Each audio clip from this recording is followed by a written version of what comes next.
Night settles over Windsor, and in its shadows, the great castle seems less like a fortress and more like a vessel of memory. Corridors stretch endlessly, banners hang heavy in still air, and somewhere behind sealed doors lies a silence thicker than stone. For centuries, whispers have lingered here. Whispers of the Templars, of vanished fleets, of hidden ledgers, and of a name that drifts like incense through history: Regina Templey, the Queen of the Temple. Some say it was never more than a phrase in a forgotten prayer. Others believe it hints at a guardianship carried through generations, until it found its quietest expression in Elizabeth II. Was she merely a monarch of the modern age, or was she also the silent keeper of an inheritance too fragile to speak aloud? The answers are elusive, hidden in rituals, in embroidery, in the rhythm of bells, and the discipline of silence. Perhaps what matters is not resolution, but resonance, the way these echoes gather around her life and reign, forming an atmosphere that feels both familiar and mysterious. This is Serene Myths, where history drifts into story, and story into something softer still. If you would like to wander with us through these corridors, you may choose to like or subscribe, or simply leave a quiet note in the comments with the hour and place where you are listening. And now, let us begin, step by step into Windsor's night, where the first door waits, sealed, silent, and watching. The night settles heavy over Windsor, as though a curtain of mist has been drawn across its ancient stones. The bells that have long marked the rhythm of monarchs' lives stand silent, their tongues stilled in the cool, damp air. A corridor stretches beneath the keep, lined with torch brackets that no longer burn, their iron arms slick with condensation, shadows pooling at their base like ink in cracks of parchment. There is a door at the far end, a heavy timber face bound in blackened iron, its edges sealed with wax long hardened, a seal that has grown brittle but never broken. Across its surface, faded by time and touched by damp, lies the ghost of a red cross, once vivid, now reduced to a rust-stained outline. In the stillness, this image clings like an echo, a whisper of an oath whispered 7 centuries ago. The fortress breathes a history that is more than royal, more than political. It hums with a kind of waiting. Stone holds memory as water holds reflection, and here in the chill of Windsor, one senses not just a castle, but a vault. Those who have walked these passages have spoken of the particular hush that pervades, a hush that does not merely silence sound, but seems to muffle thought itself. It is in this hush that the rumour of a title emerges, an enigmatic phrase drawn from a scattered manuscript: Regina Templey, the Queen of the Temple. It is not found in the royal rolls or the official annals, but somewhere in the margins of faded prayers from a Scottish chapel, like a candle guttering at the edges of light. Some scholars dismiss it outright as mistranslation, an error born of tired scribes who mistook a flourish of ink for a new syllable. Yet others linger over it, not as a fact, but as a possibility, a glimmer of a line that could weave the modern crown with the lost order of the Knights Templar. The wax upon the door in Windsor feels like a metaphor for this question: sealed, preserved, and unanswered, as though history itself preferred silence to confirmation. You stand in the corridor, in your mind's eye. The air is cold enough to prickle skin, and the stone beneath your palm is slick, carrying the chill straight into your bones. The torch brackets are empty, yet one senses the faint scent of smoke, as though they had been lit moments before. The silence is not empty, but expectant, the kind of silence one finds inside a cathedral moments before the bells begin. In this silence, a name lingers: Regina Templey, an enigma as delicate as frost patterns forming on glass. The door itself has a weight that resists the imagination. Its surface is gouged and scarred, not by blades, but by time. The swell and shrink of seasons that bend wood as surely as a blacksmith shapes iron. And yet the wax remains, cracked but intact, a fragile boundary between speculation and discovery. Few outside the inner circle of Windsor's keep know this seal. Fewer still dare to speak of it, as if mentioning it would stir old embers best left cold. It becomes a threshold not just of architecture, but of story. Behind it may lie nothing more than storage. Or it may contain a piece of the narrative that has haunted Europe for centuries. Fact anchors itself here. Windsor Castle has always harboured sealed chambers, as did many fortresses of its age, spaces whose doors were meant less to guard treasure than to preserve secrecy. Yet, in the specific case of this corridor, the quirky detail emerges. Travellers in the 19th century, curious antiquarians who slipped too far into the lower halls, recorded in their notebooks not just the sealed door, but also the outline of a cross that seemed to shimmer when touched by lantern light. One noted it in a margin almost as an afterthought. And that note today lies forgotten in an archive drawer in Oxford, rarely cited, dismissed as romantic embellishment. Still, the image clings to the imagination, the cross like a stain that refuses to fade. But debate flares in the scholarly air. Could the term Regina Templey have been born of nothing more than wishful thinking? Was it not, perhaps, a misrendering of Regina Templey, the Queen of the Temple, a phrase that itself may have been no more than devotional poetry? And if it was, then what claim does it make upon Elizabeth II, or any sovereign of Britain?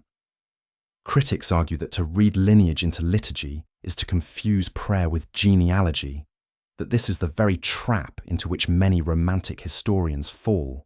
Supporters counter that symbols have always carried weight, that the crown has always borrowed the aura of the altar. The mist outside thickens, sliding along the battlements, weaving into the trees that fringe the grounds. The forest beyond Windsor seems to lean closer in the night, as though pressing an ear to the walls, listening for secrets. The iron rings of the sealed door are cold and silent, but one imagines the echo of bells, faint, distant, carried on the fog. Bells that once called knights to prayer. Bells that once marked the beginning of journeys that few returned from.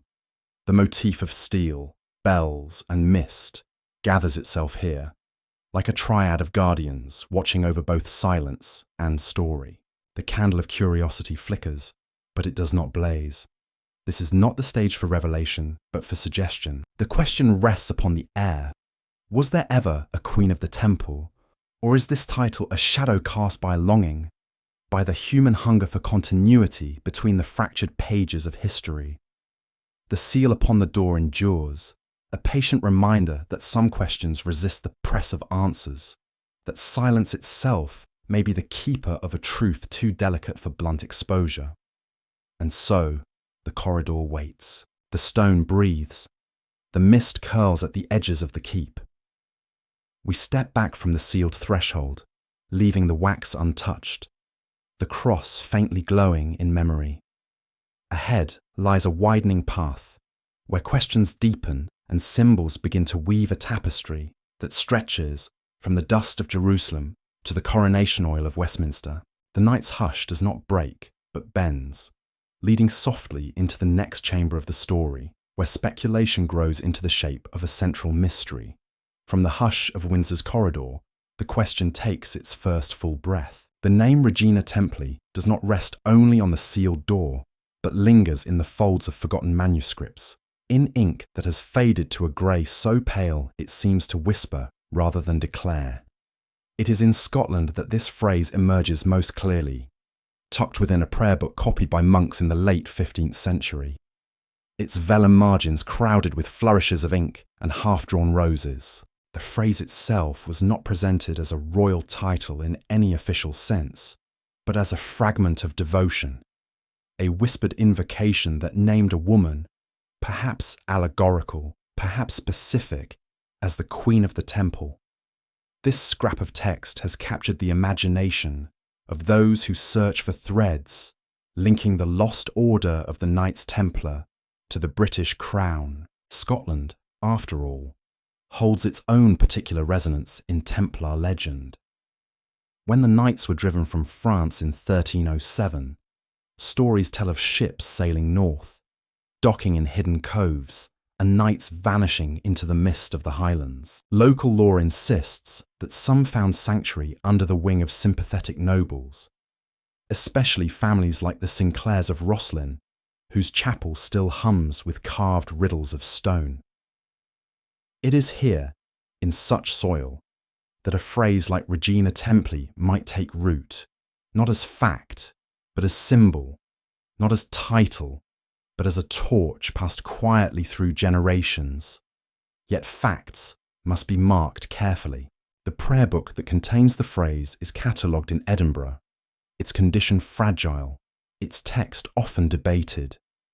The standard scholarly position is that the phrase was likely devotional, a metaphor for Mary, the mother of Christ, rendered in a local idiom that blurred sacred imagery with poetic flourish. But one quirky detail unsettles this neat explanation.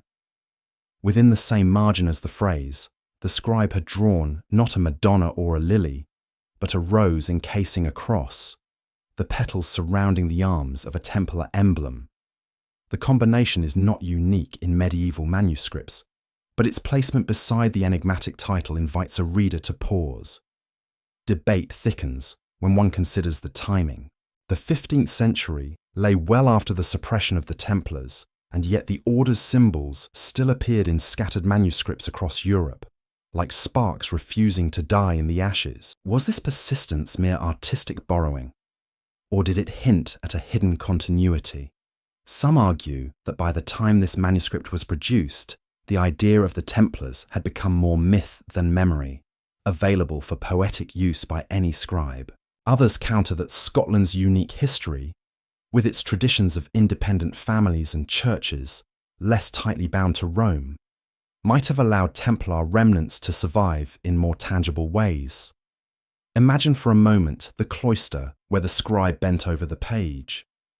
The air smelled of ink and tallow, the faint scratch of quills a rhythm in the hush of stone. Outside, mist gathered in the highlands, rolling across heather and pine. The monks, accustomed to silence, perhaps did not notice when one among them allowed imagination to drift beyond orthodoxy, penning a title that spoke not only of heavenly queenship, but of some earthly guardian, a woman who carried the weight of the temple in her crown. One need not believe in conspiracy to feel the resonance of this scene. The phrase might well have been an accident, but accidents themselves can open doorways to meaning. We step back again into the flow of history. Scotland, with its stubborn independence, became a crucible for many ideas that found no home elsewhere. If Templars fled here, even in small number, their customs may have survived in pockets, carried not in armies, but in whispers, in family traditions, in carved symbols hidden in chapels. The very ambiguity of the Regina Templey phrase reflects this survival. It could be nothing more than a Marian metaphor, or it could be the faint outline of an alternate lineage, an attempt to cloak sacred authority in feminine form. Yet scholars have long warned against overreach. To leap from a manuscript flourish to a theory of royal bloodlines risks turning history into fantasy. This is the contested edge, where imagination presses against the discipline of evidence.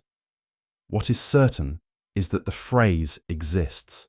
What is uncertain is whether it was meant as title, prayer, or code. And between these poles lies the fascination. The human mind cannot resist filling silence with story. The phrase itself carries a rhythm when spoken aloud. Regina Templey. It rolls with a cadence both regal and arcane, the syllables rounded like stones in a riverbed.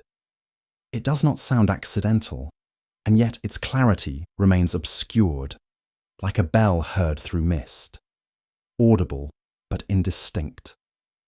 Perhaps this is why it has endured in whispers. It does not prove a link, but it refuses to vanish, standing instead as a ghost of possibility. Within this ambiguity lies the very heart of the motif. Steel, bells, and mist. Steel, because the Templars were never only monks, but warriors, their memory sharpened by battle. Bells, because the order lived by prayer, by hours marked in sound.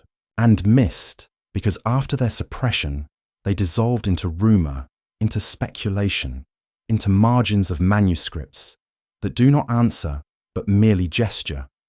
Regina Templey rests in that mist, neither solid stone nor vapour, but something between, a threshold. One cannot hold it tightly. To do so is to crush it, but one can let it linger like incense after Mass, fragrant but ungraspable. In this way, the title becomes less a claim than a motif itself, an emblem of how history haunts. Perhaps the queen who guards the temple is not a literal monarch, but the idea of sovereignty hidden in silence, a reminder that some powers move not by proclamation, but by restraint. The mist of Windsor folds back into this Scottish cloister. And in that folding, we glimpse a pattern, the way symbols migrate across centuries, the way a door sealed with wax in England might rhyme with a line of ink in a Scottish prayer book. Whether coincidence or conspiracy, the resonance is undeniable. History breathes not only in stone walls and royal proclamations, but in the fragile scrawl of monks who never imagined their margins would one day carry such weight. And so the phrase remains, contested, fragile, evocative, its origin uncertain, its meaning debated, yet its presence undeniable. Like the faint ring of a bell carried by the wind, it is not always clear from where the sound arises, but it lingers long enough to shape thought. And as we follow this resonance, the question does not resolve. It deepens, drawing us further into the corridor of speculation, where the air grows colder and the symbols grow thicker, inviting us onward into the next layer of the enigma. The phrase has been spoken, the sealed door considered, and the manuscript invoked, but now the path bends toward caution. In the silence of Windsor's corridors and the cloisters of Scotland, it is easy to let imagination leap from shadow to shadow. Yet history does not thrive on shadows alone. To walk this story with steady steps, one must pause, breathe, and weigh each sign not as revelation, but as symbol, not as final proof, but as the trace of a larger current. This is the discipline of reading the past, a form of symbolic literacy that has been called semiotics, though the monks who inked roses and crosses would not have used such words. It is the art of distinguishing a motif of devotion from a mark of conspiracy, the art of knowing when steel is only steel, and when it might carry the resonance of something greater. Facts must be treated like the stone pillars of a hall. They bear weight, they give structure, and without them the roof of narrative collapses. Yet symbols, those flickering torches against the wall, give light, colour, and atmosphere. The door in Windsor is a fact. It exists, sealed, timbered, weathered. The faded red cross upon it is a symbol, its meaning less certain. To confuse the two is to risk building castles in the air, magnificent, but without foundation. Still, one cannot live in pillars alone. A hall without light is a tomb. The work, then, is to balance the stone with the flame, the weight of evidence with the glow of possibility. The quirky detail that arises here belongs not to Windsor or Scotland, but to an obscure cleric in France, who centuries ago composed a curious table of signs. In the margins of a theological treatise, he drew a diagram, half chart, half game, labelling signs as red, yellow, or green, as if traffic could flow through the corridors of meaning long before automobiles. A red mark meant danger, symbolism too wild, too unmoored from text. A yellow mark meant caution, symbolism possible but uncertain, requiring patience. A green mark meant strong alignment, a symbol grounded enough to stand alongside fact. Though rarely cited outside circles of manuscript specialists, this odd tricolour scheme offers a metaphor for our own reading. The sealed door of Windsor might merit a yellow. The prayer book phrase perhaps a deeper yellow shading into red, while the existence of Templar suppression stands firmly green. Yet even with such a guide, debate arises like mist on the moors. What counts as overreach? When does a flourish of ink slip from artistry into testimony? Some historians insist that any symbol must be treated as embellishment until proven otherwise. Others argue that the human habit of embedding meaning into art is too consistent to ignore. The truth likely lies in the uneasy middle. Symbols cannot be ignored, but neither can they be crowned with certainty. They are whispers, not proclamations. Step for a moment into the silence of an imagined library, its shelves high and shadowed. Dust motes drift in shafts of late light, the smell of vellum and leather thick as incense. A reader bends close to a page, candle trembling in his grip. His eyes strain over a marginal cross, over a flower drawn in ink. To him, it may be no more than ornament. To another, centuries later, it may seem like a clue. Both are correct in their own way. The danger arises when one forgets that time shifts meaning, that symbols once casual may later feel charged. To honour the past, one must hold both possibilities. The steel motif resonates here too, not as weapon, but as method. To test steel, a smith bends it, heats it, hammers it, watching for cracks. In the same way, each claim about Templar bloodlines or royal guardianship must be tested. Can it endure pressure? Does it hold when heated by scrutiny? Or does it shatter, revealing only brittle fancy? Bells ring in the background of such testing, not of cathedrals, but of the inner ear, the tolling that warns when imagination grows louder than evidence. Mist gathers again, clouding the lines, reminding us that clarity is never complete. This is the landscape of mystery history, where one must walk slowly, lantern in hand, never running toward the first glitter in the fog. The debated edge of this method lies in the boundary between personal belief and communal record. Some argue that history is too precious to permit symbols without proof. Others counter that history without symbol is skeletal, stripped of the flesh that makes it meaningful. The debate itself becomes part of the rhythm, the back and forth toll of bell and silence. Each side claims guardianship of truth. Each sees the other as the greater danger. Yet, in the middle lies the path we tread tonight.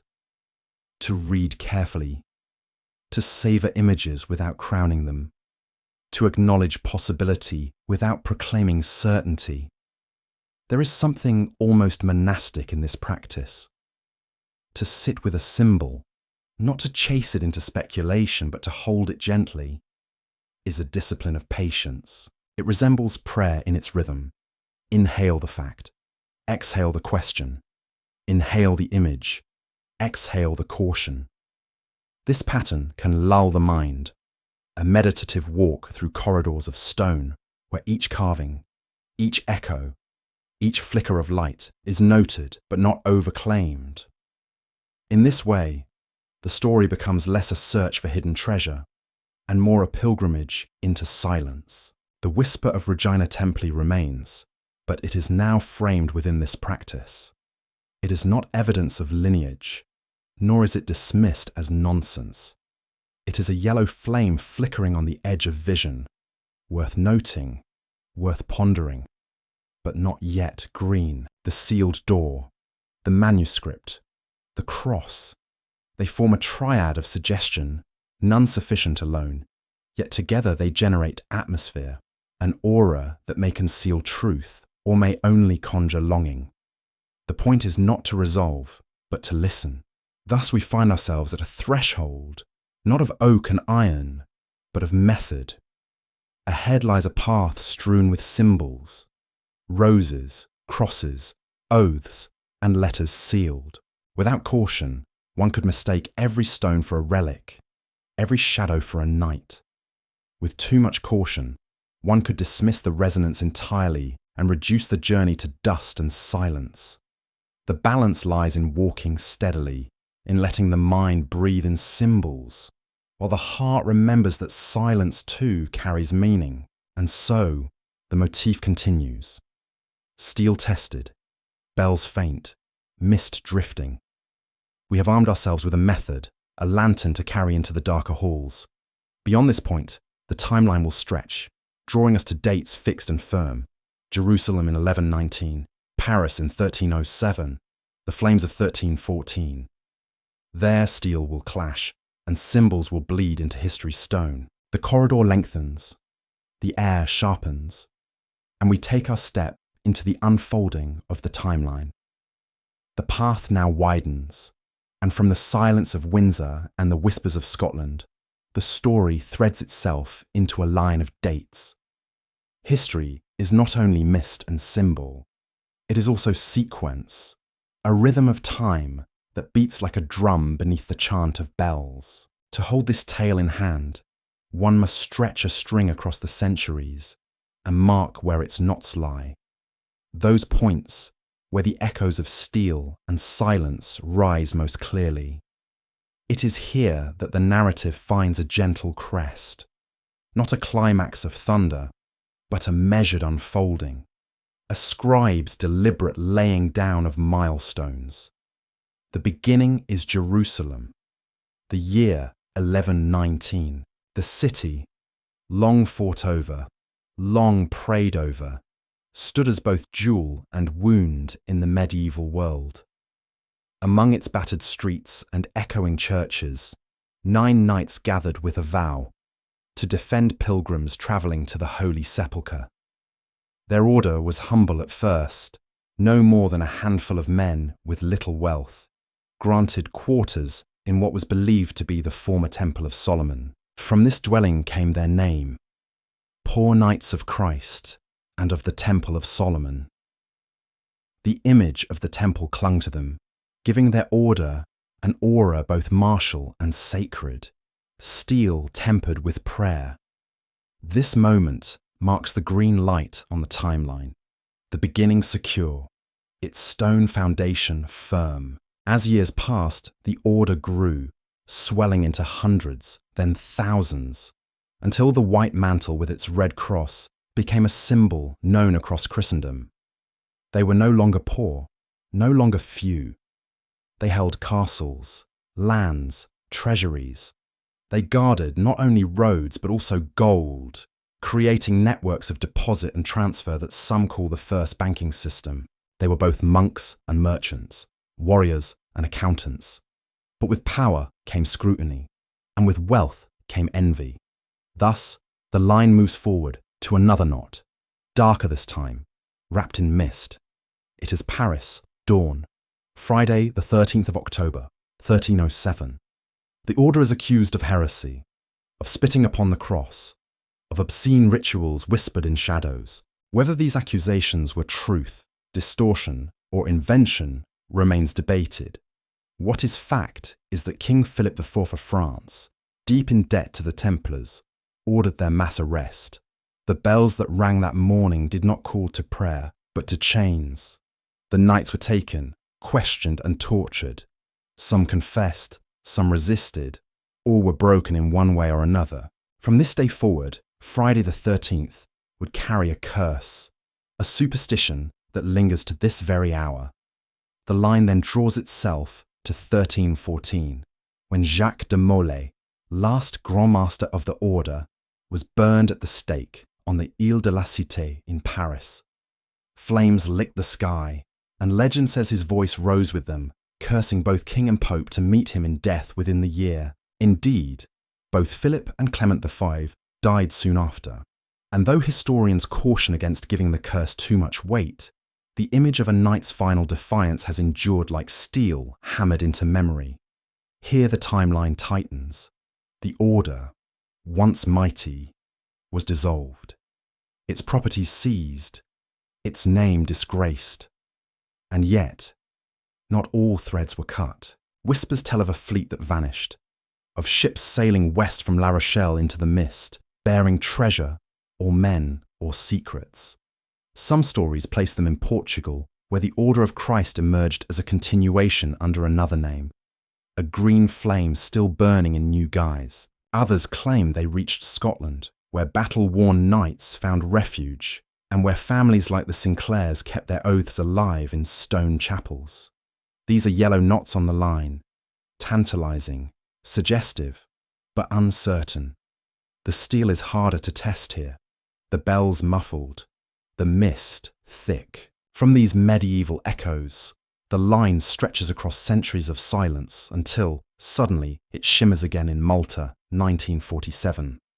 The war has ended, Europe breathes uneasily, and a young princess lives with her husband on the island, in a villa overlooking the sea. Here enters the strange tale of a letter, sealed and quoted only in fragments, speaking of the one who wears the crown, guarding the temple still.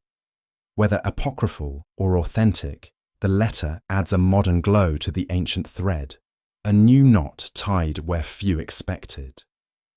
It is a yellow light at best, perhaps red, yet its existence in rumour is enough to echo in this story. From Malta, the line pulls toward 1953, Westminster Abbey.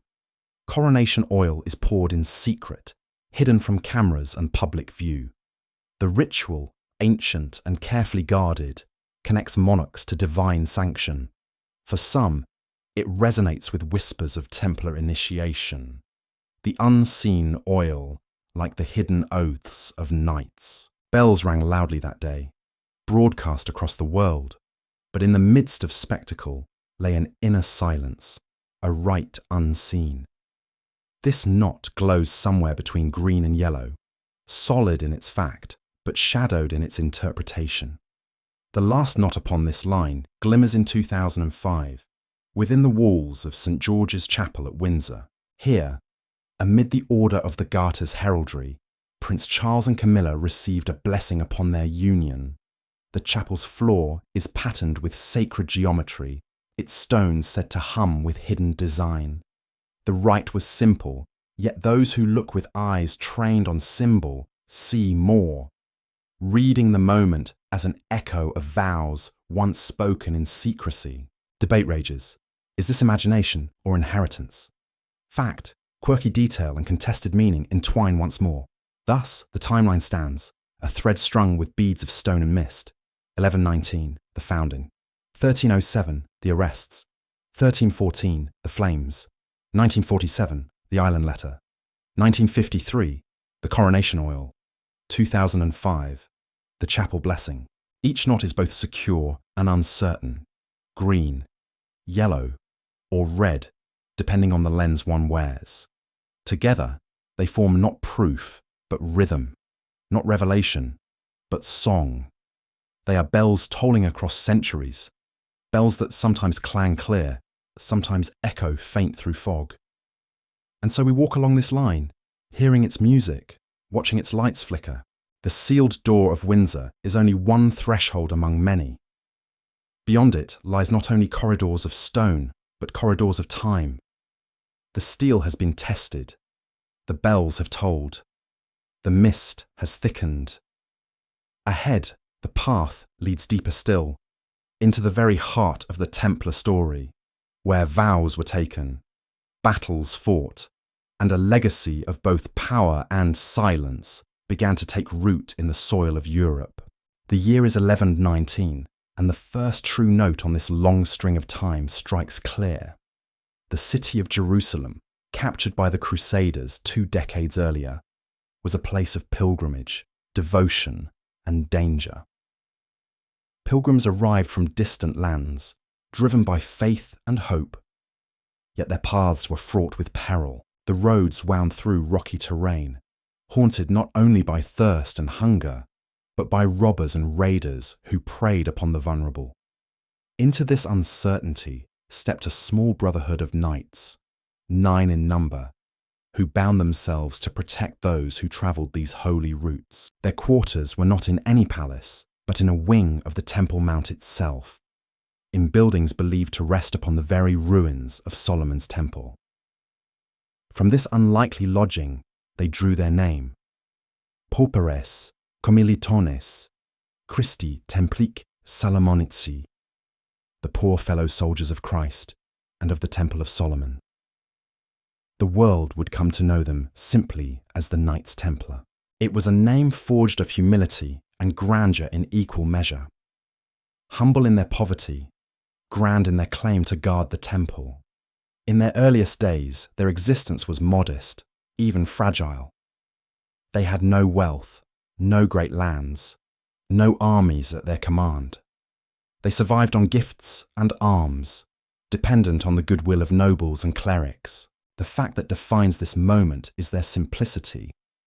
Knights who vowed chastity, poverty, and obedience, yet who bore swords in service of both Christ and traveller. Their uniform, white with a simple red cross, was not yet adopted, but their hearts already burned with the idea of duality. Monk and warrior in one body. A quirky detail preserved in early rules of the order speaks to their austere beginnings. Unlike other knights, who often dined with lavish spreads of meat and wine, the Templars were required to share meals 2 at a time, eating in pairs from a single bowl. This strange custom emphasized both humility and fraternity. Each man bound to his brother, each bite a reminder of shared poverty. There was no music at their tables, no jesting allowed, only silence or scripture. For men trained in the noise of battle, such restraint must have felt like steel hammered into their very souls, forging discipline out of desire. Yet even in these small practices, debate lingers. Did the order truly begin in 1119, or was it closer to 1120, formalized only after recognition by King Baldwin II of Jerusalem? Was their poverty sincere, or was it swiftly alleviated by noble patronage? Some scholars argue that the image of poor knights was cultivated more as a symbol than a reality, that even in their earliest years they benefited from gifts and privileges granted by grateful monarchs. Others insist that for a time at least their poverty was real, that they endured hunger, hardship, and ridicule from those who saw 9 men promising to protect thousands as little more than folly. The steel motif returns here in full clarity. These were men of the sword, men who had trained to wield steel in defense of the weak, yet their identity was not forged in battle alone. Bells told them to pray 7 times each day, and between those hours they drilled, patrolled, and accompanied pilgrims along the winding roads. They were not cloistered monks, nor were they roaming mercenaries. They were something new, a synthesis, steel tempered by prayer, bells guiding the swing of the sword, mist gathering over the holy city as if to veil this strange experiment in faith and war. Consider for a moment the streets of Jerusalem in those years. The cries of traders mingled with the chants of priests. Pilgrims shuffled along, clutching tokens from holy sites, while guards stood watch with weary eyes. Through this throng passed the Templars, distinctive not in grand attire, but in their quiet gravity. Their task was not glory in battle, but the protection of the vulnerable. A woman clutching a child, a farmer carrying his last coins, a widow clutching a rosary. These were the ones who walked under the protection of the knights. Their swords flashed less often in great wars than in sudden skirmishes with thieves on dusty roads. The image of these first 9 knights has lingered across centuries, embroidered by both admiration and skepticism. Admirers see them as the purest form of the order. Men who renounced wealth to serve faith with discipline and courage. Skeptics see them as opportunists, their humble beginnings exaggerated to mask the political and financial ambitions that would soon follow. Perhaps the truth lies between, as it so often does. They were men shaped by their time, both devout and pragmatic, both selfless and strategic. The bells of Jerusalem's churches would have rung through the night, calling monks to prayer while the Templars stood guard in silence. The steel of their swords rested beside them, gleaming faintly in lamplight, as mist rolled in from the hills. This triad, steel, bells, mist, becomes not only a motif, but a rhythm of their lives. The steel stood ready, the bells commanded obedience, and the mist cloaked their uncertainty. They could not know then what future lay ahead, how their small band would become one of the most powerful orders in Christendom, feared and envied, glorified and condemned. The debated question that lingers here is not whether they existed, nor whether they took vows, but how much of their early humility was genuine. Did they truly walk in poverty, or was poverty a mask soon shed as wealth poured in? The records are incomplete, the testimony shaped by both devotion and disdain. To read their story is to walk between extremes, the saints who wielded swords for God, or the opportunists who cloaked ambition in piety. Both images have survived, both find echo in history's mist. Yet regardless of interpretation, the fact remains. In 1119, a new order was born. Its beginnings were simple, its ambitions modest, but within its vow lay the seed of something vast. 9 knights, huddled in borrowed quarters near the ruins of Solomon's temple, could not have imagined the storms they would one day endure. They could not have known their name would outlast kingdoms, their reputation both haloed and cursed. The sealed door in Windsor and the strange title Regina Templey may seem distant from this moment, yet the thread begins here, in humility, in secrecy, in the collision of prayer and sword. And so the string tightens, the first knot tied. Ahead, the thread will pull outward, winding into Europe's castles and coffers, into papal halls and royal courts. From shared bowls and silent meals, the Templars will step into a role neither they nor their critics could have foreseen. The steel is still sharp, the bells still toll, the mist still veils, but already the order is preparing to grow beyond its fragile beginnings, into a force that will shape kingdoms and terrify kings. The years turned, and the order that began as 9 poor knights on the dusty roads of Jerusalem soon found itself in possession of a new kind of power. Not merely the clashing of steel or the weight of vows, but something more elusive. The trust of merchants, pilgrims, kings. With trust came coin, and with coin came innovation. Thus, the Knights Templar, born in poverty, became known as the keepers of wealth, inventors of systems that carried money across continents with more safety than any caravan or convoy could promise. Some would call it the earliest form of banking, a network of credit and exchange that bound Christendom together as tightly as any army. Picture the pilgrim arriving in Paris, clutching a pouch of coins, fearful of robbers who haunted the highways. He could leave his money with the local Templar house and receive in return a document, a slip marked with symbols, a promise of safe retrieval. Then, weeks later, when he reached Jerusalem, weary and footsore, he could present the slip at the temple and be given back his treasure, less the fee of the knights. The system was ingenious. Coin moved without ever moving. Paper became security. Trust became currency. The knights were not just protectors of pilgrims, but guardians of their fortunes, turning faith into finance. The fact stands firm. Templar houses became treasuries, their reach extending from London to Acre, from Paris to the ports of the Mediterranean. Kings themselves deposited funds with the order, using their network to move money across borders in days when physical transport was slow and perilous. This made the knights indispensable to commerce and, more dangerously, indispensable to monarchs. Their ledgers recorded sums vast and varied, from the widow's mite to the crown's ransom. It was steel turned into ink, bells turned into numbers, mist turned into contracts. A quirky detail lingers in records of their operations. Some deposits were marked not with names, but with sigils, symbols scratched upon lead tokens that could be carried in a pouch or sewn into clothing. These leaden slips, inscribed with secret signs, were the keys to unlock accounts. Few survive, but one, discovered in Provence, carries both a cross and an indecipherable series of lines, a code perhaps, or merely decoration. Its weight in the hand is unimpressive, yet its meaning once may have equaled castles. The lead token, humble and unadorned, was more valuable than a jewel because it opened the coffers of the knights. But here arises debate.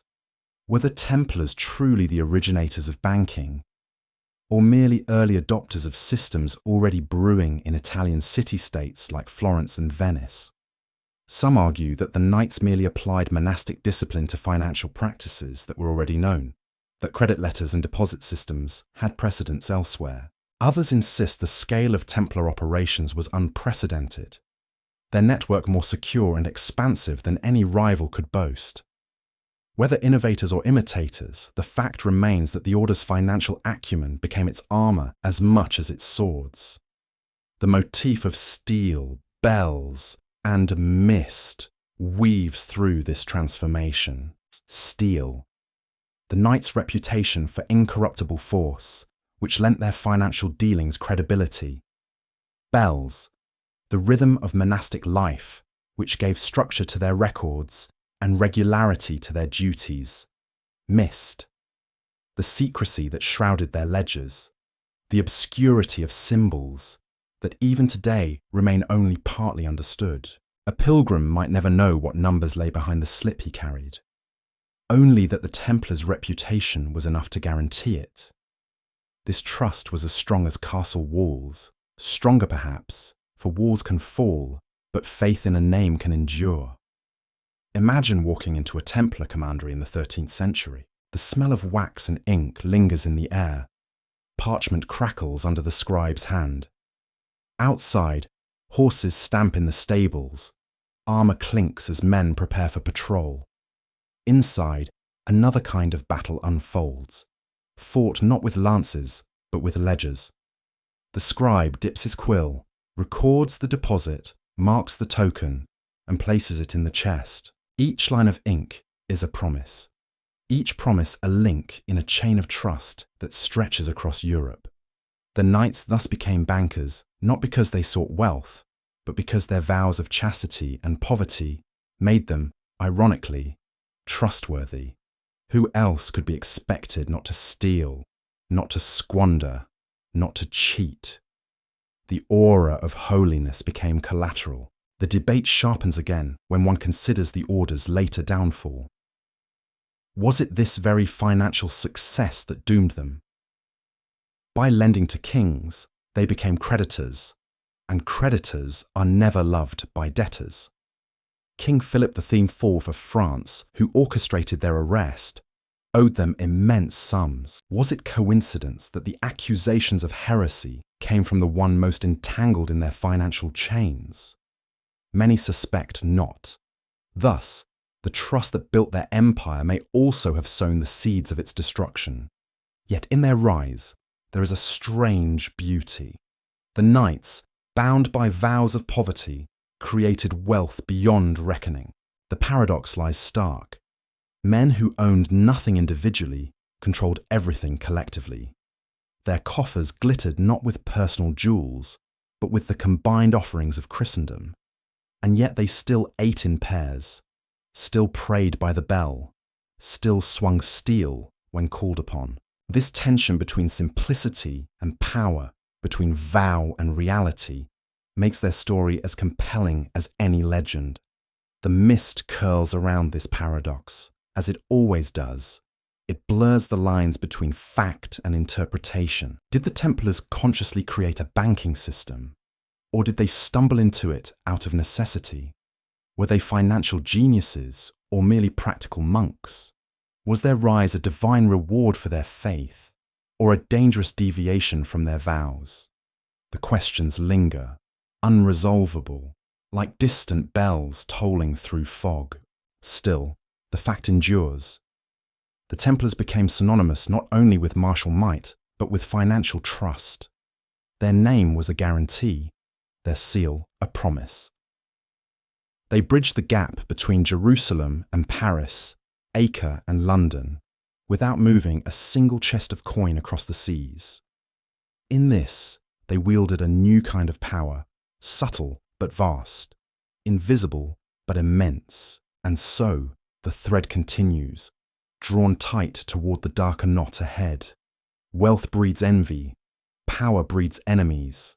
As their coffers swelled, so too did the suspicions of kings and popes. The bells that once marked prayers began to sound like alarms.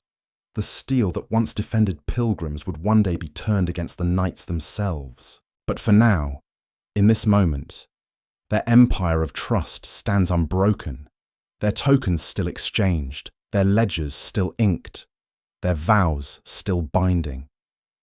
The air grows cooler as we follow the thread. The hum of quills and the clink of coins give way to the sound of boots on cobblestone, of doors breaking, of chains clattering, for the next knot is already forming in the weave of time. A dawn in Paris, a date that would brand a superstition forever. Friday the 13th. The year is 1307, and dawn breaks over Paris with a chill that bites deeper than the mist. The Seine drifts sluggishly under a sky pale with early light, its surface touched by the grey breath of autumn. The bells of the city toll, not for prayer, not for feast, but for something altogether different, an unspoken alarm spreading through streets still slick with night. Across the cobblestones, boots strike in unison, soldiers advancing under royal command, their breath steaming in the cold. At every corner, orders are whispered, parchment sealed with the king's mark clutched like a blade. This is the day that will forever stain the calendar. Friday, the 13th of October. The Templars slept in their commanderies, unaware or unwilling to believe that such a blow could fall. For decades they had stood as guardians of both coin and crown, protectors of pilgrims, lenders to monarchs. Their name carried trust, their seal opened treasuries, their steel defended Christendom, yet trust had turned to envy, wealth had bred resentment, and one man's ambition sharpened into betrayal. King Philip IV of France, called Philip the Fair, was drowning in debt to the order. His coffers, bled by wars with England and Flanders, had grown hollow. To break the Templars was to break his chains. To accuse them was to seize their gold. The fact is clear. On this day, by the king's decree, hundreds of knights across France were arrested simultaneously. Their houses were stormed, their doors smashed, their men dragged in chains. The charges were grave, dark, and shocking. Heresy, idolatry, obscene rituals. They were accused of denying Christ, of spitting upon the cross, of worshipping a demonic head, of unspeakable acts performed in secret. Whether these charges were true, twisted, or entirely invented remains a matter of fierce debate. What is certain is that the arrests were ruthless, efficient, and total. One quirky detail, preserved in later chronicles, tells of a knight who, when roused from his bed by soldiers, reached not for his sword, but for his mantle, desperate to cover himself with the white cloak marked by the red cross. Even in capture, even in shame, he clung to the symbol of his order. Another account, though less reliable, speaks of Templars caught in mid-prayer, their psalms cut short by the crash of armoured men. These details, though coloured by time and legend, capture the suddenness of the assault, monks at arms dragged from silence into accusation, the bells tolling, not as guardians, but as witnesses. Debate has long swirled around the charges themselves. Were the knights guilty of secret rites, oaths that denied the faith they outwardly professed? Some historians point to the strange rituals of initiation, whispered through the centuries, tests of obedience that may have included spitting near the cross as a sign of humility, or other gestures that could be twisted into blasphemy by hostile tongues. Others insist the accusations were nothing but fabrication, designed by Philip's advisors to crush the order and claim its riches. Torture, after all, produced many confessions later recanted when the pain had passed. The line between truth and invention, faith and fear, remains obscured by the mists of time. Imagine the city that morning, the clang of iron keys as cells were locked, the smell of straw and sweat in prisons hastily prepared, the sound of parchment unrolled, heralds declaring charges in the streets. Rumours spread faster than soldiers could march. The holy knights were heretics. The guardians of pilgrims were demons in disguise. For common folk, the shock was immense. The Templars had been symbols of piety and strength, but now whispers painted them as corrupters of faith. Trust unravelled overnight. At the heart of the order stood Jacques de Molay, the last Grand Master. He too was seized, dragged from his command, accused before the very throne he had once served. Contemporary records say he confessed under torture, though later he retracted, declaring his order innocent. Here lies another point of contention. Was Molay's initial confession a sign of guilt, or merely the inevitable result of unbearable pain? History leans toward the latter, yet the stain of confession clung, giving Philip the excuse he needed. The motif of steel, bells, and mist rises again in this moment of betrayal. Steel, once the knights' defence, lay useless, their swords taken from them before they could be drawn. Bells, once their call to prayer, now tolled for their disgrace, echoing through Paris like a funeral dirge. Mist, heavy and damp, shrouded the city, veiling the faces of soldiers and prisoners alike, as if the heavens themselves wished to obscure what was unfolding. The air was thick not only with moisture, but with suspicion, accusation, and dread. One cannot help but linger on the date itself, Friday the 13th. Before this day, it held no special curse. After it, superstition grew.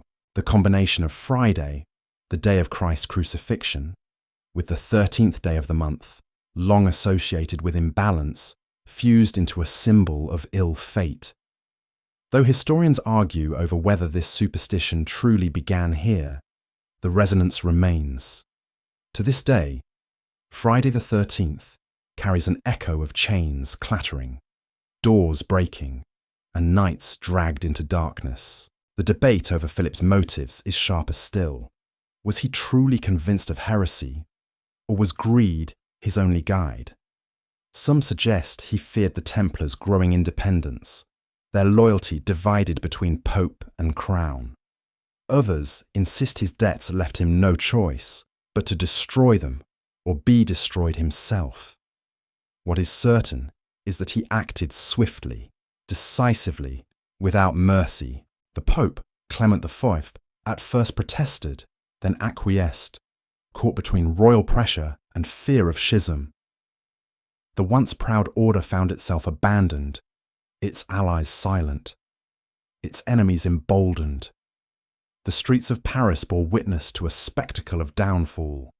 Chains rattled, cloaks dragged, voices shouted. The great order, which had once guarded Jerusalem, financed kings, and built fortresses across Europe, now found itself reduced to prisoners, accused of crimes too terrible to name. The fact of their arrest is unshakable. The quirky details, the mantle clutched, the psalm cut short, add texture but not certainty, and the debate, always the debate, whether they were guilty of hidden sins or victims of calculated lies, remains unresolved. In the cold cells of Paris, the knights waited, their futures unwritten. Some would confess, some would resist, some would perish. Their fate would not be decided in battle, but in chambers of interrogation, where words mattered more than swords. Yet even in chains, even in shame, the echo of their vows lingered. The red cross, now branded as heretical, still glowed in memory. Steel could be broken, bells silenced, mist scattered, but the question of guilt or innocence would echo for centuries. And so, the timeline advances to its next knot, the year 1314, when Jacques de Molay, bound in chains, would meet the flames. The fire would blaze, the curse would be spoken, and the legend of the Templars would pass into eternity. When the flames of 1314 consumed Jacques de Molay, the last Grand Master, many believed the order of the Knights Templar had ended. The fire on the Ile de la Cité was intended not only to destroy a man, but to erase an institution, to scatter its symbols into ash. Yet history rarely obeys such clean conclusions. What is burned in one place can smoulder in another. What is suppressed in one land can take root across the sea. The steel of the Templars, though shattered in France, did not vanish entirely. It bent, reshaped, hidden in the folds of other banners, whispering in rituals, resurfacing in distant corners. The fact is plain enough. Pope Clement V, under immense pressure from King Philip IV, formally dissolved the order in 1312. Properties were transferred in theory to the Hospitallers, but reality seldom matches decree. Not all Templar estates changed hands. Not all knights were captured, and not all treasures found their way into the king's coffers. In the cracks of authority, survival found space. Some knights simply faded into local populations, exchanging armour for anonymity. Others, if the records are to be believed, journeyed farther, carrying with them the symbols and secrets of their brotherhood. Portugal offers the clearest case of transformation rather than extinction. There, King Denis resisted full suppression. Instead, in 1319, he petitioned for the creation of a new order, the Order of Christ. The Pope, weary of strife, approved. Into this new shell poured many former Templars, their vows reframed, their properties repurposed. The Red Cross remained, altered but recognizable. Its arms flared outward like a flower unfolding. In time, this order would sponsor voyages across uncharted seas. Its ships bearing crosses on sails that carried Portuguese explorers to Africa, India, and beyond. Thus, the legacy of the Templars flowed not into dust, but into the currents of oceanic discovery. Yet Portugal is not the only land where whispers persist. Scotland, though lacking papal sanction, offered a refuge shaped by circumstance. When Robert the Bruce was excommunicated for slaying a rival in a church, he found himself cut off from Rome, but not from need of allies. Into this breach, legend places Templar survivors, said to have fought alongside Bruce at the Battle of Bannockburn in 1314, their sudden charge breaking English lines. Whether true or not, the tale has endured in Scottish lore, reinforced by Rosslyn Chapel and the Sinclair family's long association with esoteric rumour. Fact and myth here intertwine like ivy over stone. A quirky detail emerges from Scotland's local records.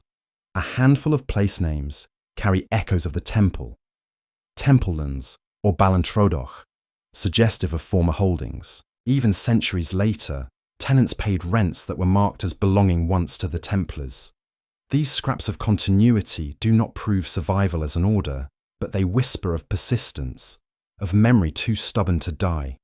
And in memory lies a kind of survival. For what is a brotherhood, if not the oath kept alive in recollection? The debated frontier is the so-called Lost Fleet. Chronicles claim that in 1307, as Philip's net closed over France, a fleet of Templar ships vanished from La Rochelle, never to be seen again. Some suggest they sailed north to Scotland, bearing treasure and men. Others believe they set course for Portugal, merging quietly into the Order of Christ. More fanciful theories point westward, across the Atlantic, centuries before Columbus, seeding stories of hidden settlements. Historians are divided. Was there truly a fleet, or was it no more than a rumour born of desperate hope? The absence of records allows mist to thicken, and where mist gathers, imagination builds castles. Steel, bells and mist linger over this ambiguous survival. The steel, though stripped of banners, remained in the hands of knights who now fought under other flags, or no flag at all. The bells, silenced in Templar chapels, were heard again in the cloisters of the Hospitallers, or the churches of the Order of Christ. The mist, thicker than ever, cloaked identities, disguising brothers as masons, sailors, or farmers. In this way, the order did not so much die as dissolve, diffusing like smoke through the cracks of Europe. Imagine the Portuguese coast in the 14th century, the scent of salt and tar, ships creaking in harbours, sails painted with red crosses catching the wind. The Order of Christ took the sea as its temple, and former Templars may have stood upon those decks, their vows reshaped into exploration. Far to the north, imagine a Scottish glen, mist rolling low over heather, where a stone chapel holds carvings of crosses entwined with vines.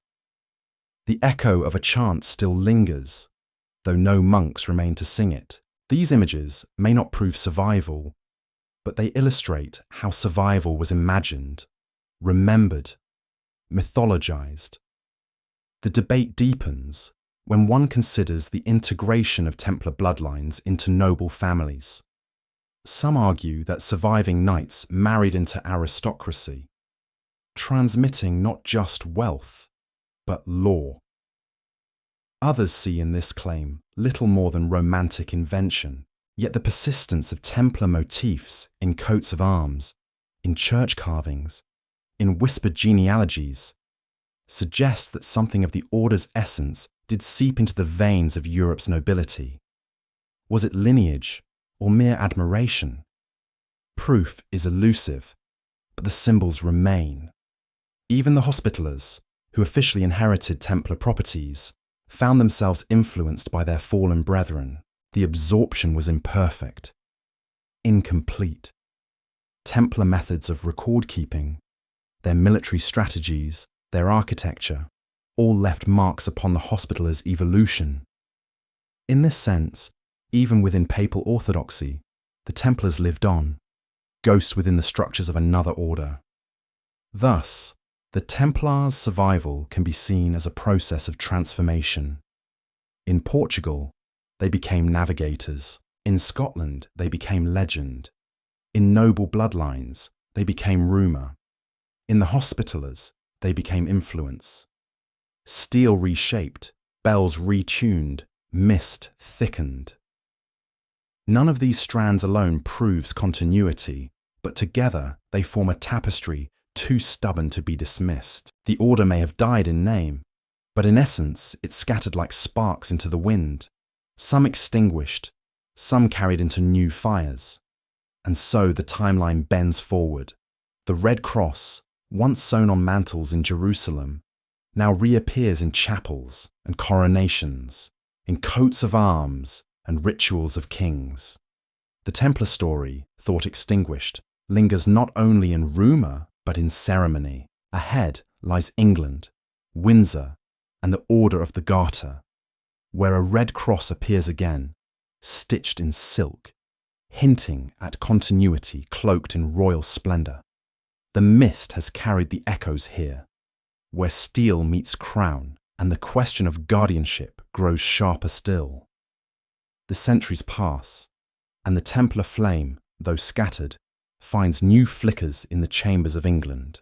No place captures this resonance more than St. George's Chapel at Windsor, where banners of the Order of the Garter hang in solemn rows, and the motto embroidered in blue and gold declares with quiet defiance, Honi soit qui mal y pense.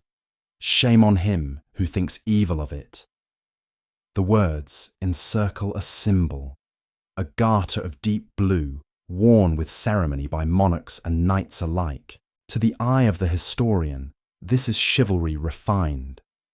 To the imagination, it is something older, perhaps even something carried from the vanished brotherhood of the Temple. Fact offers firm footing here.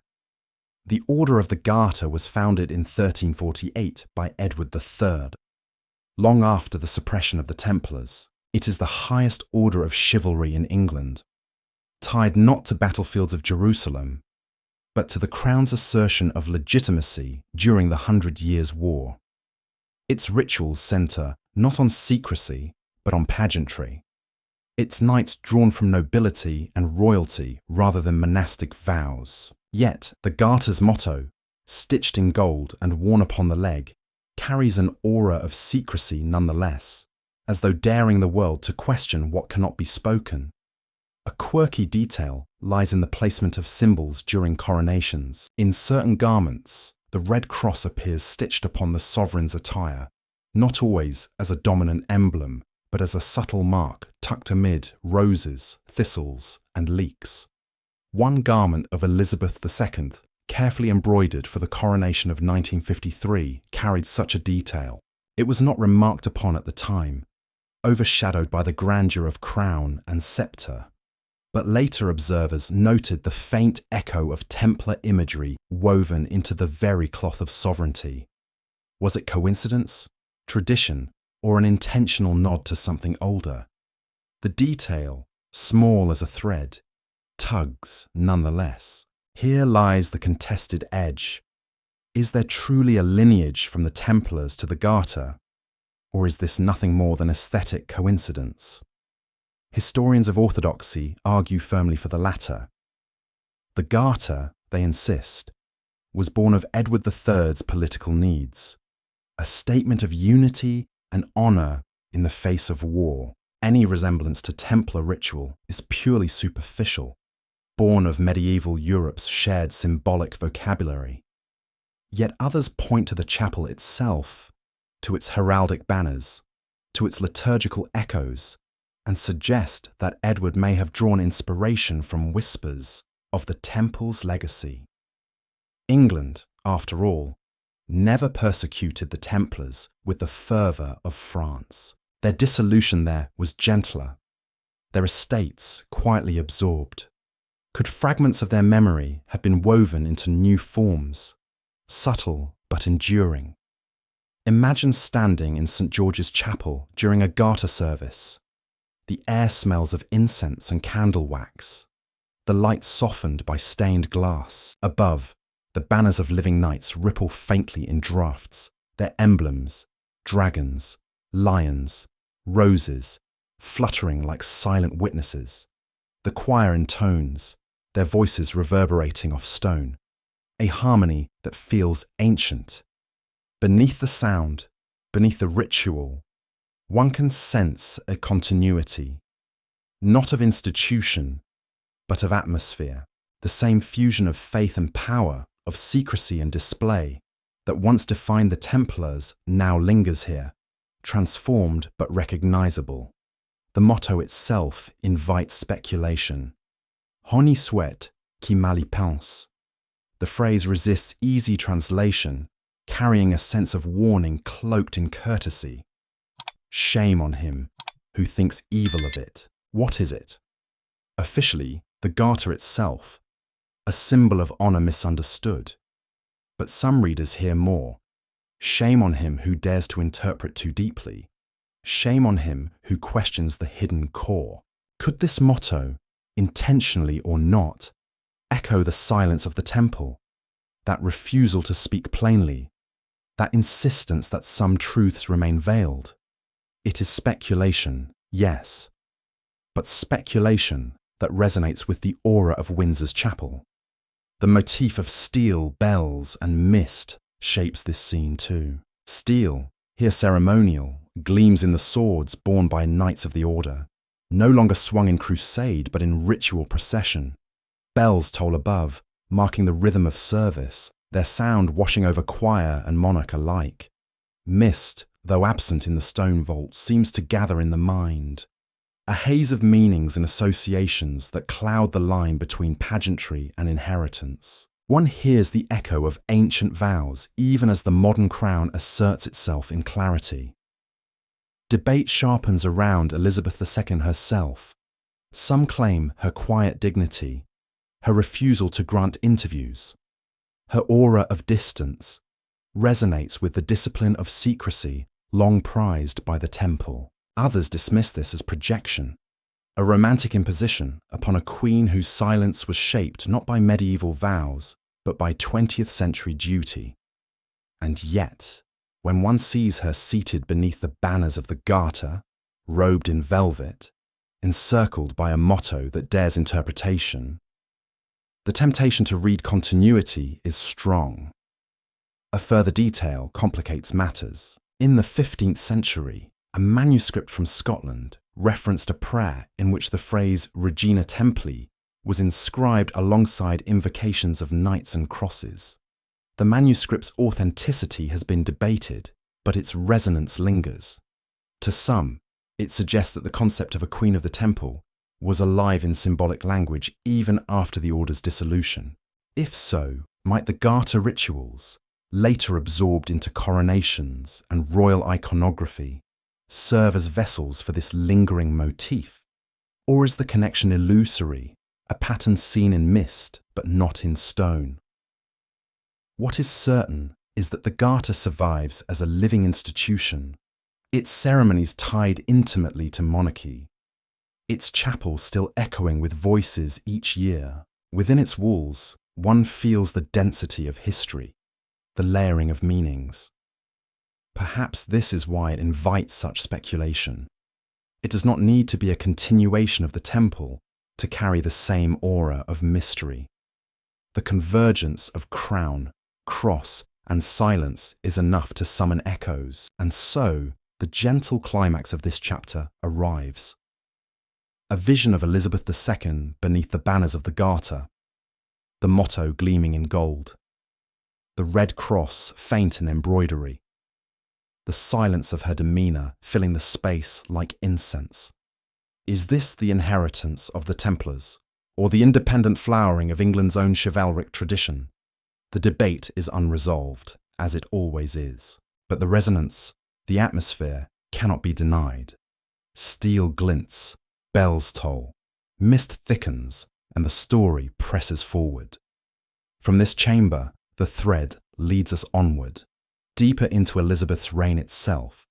Beyond symbols on banners and embroidery lies the woman who embodied silence as discipline, who carried the crown for 70 years without flinch or falter. Ahead, the question will sharpen. Was she merely a queen, or also a guardian, one who bore not only the weight of empire, but the hidden legacy of a temple long dissolved? The hush that pervaded Windsor's chapel lingers as the story bends inward, toward Elizabeth herself. Beyond the mottos and banners, beyond the echoes of garters and crosses, stands a woman whose reign was defined not only by length, but by the discipline of silence. In an age when rulers gave interviews, when voices travelled through cameras into every sitting room, Elizabeth II chose a path of reserve. She never granted a formal press interview, never allowed her private thoughts to spill freely into public ears. Her words, when spoken, were measured, ceremonial, often brief.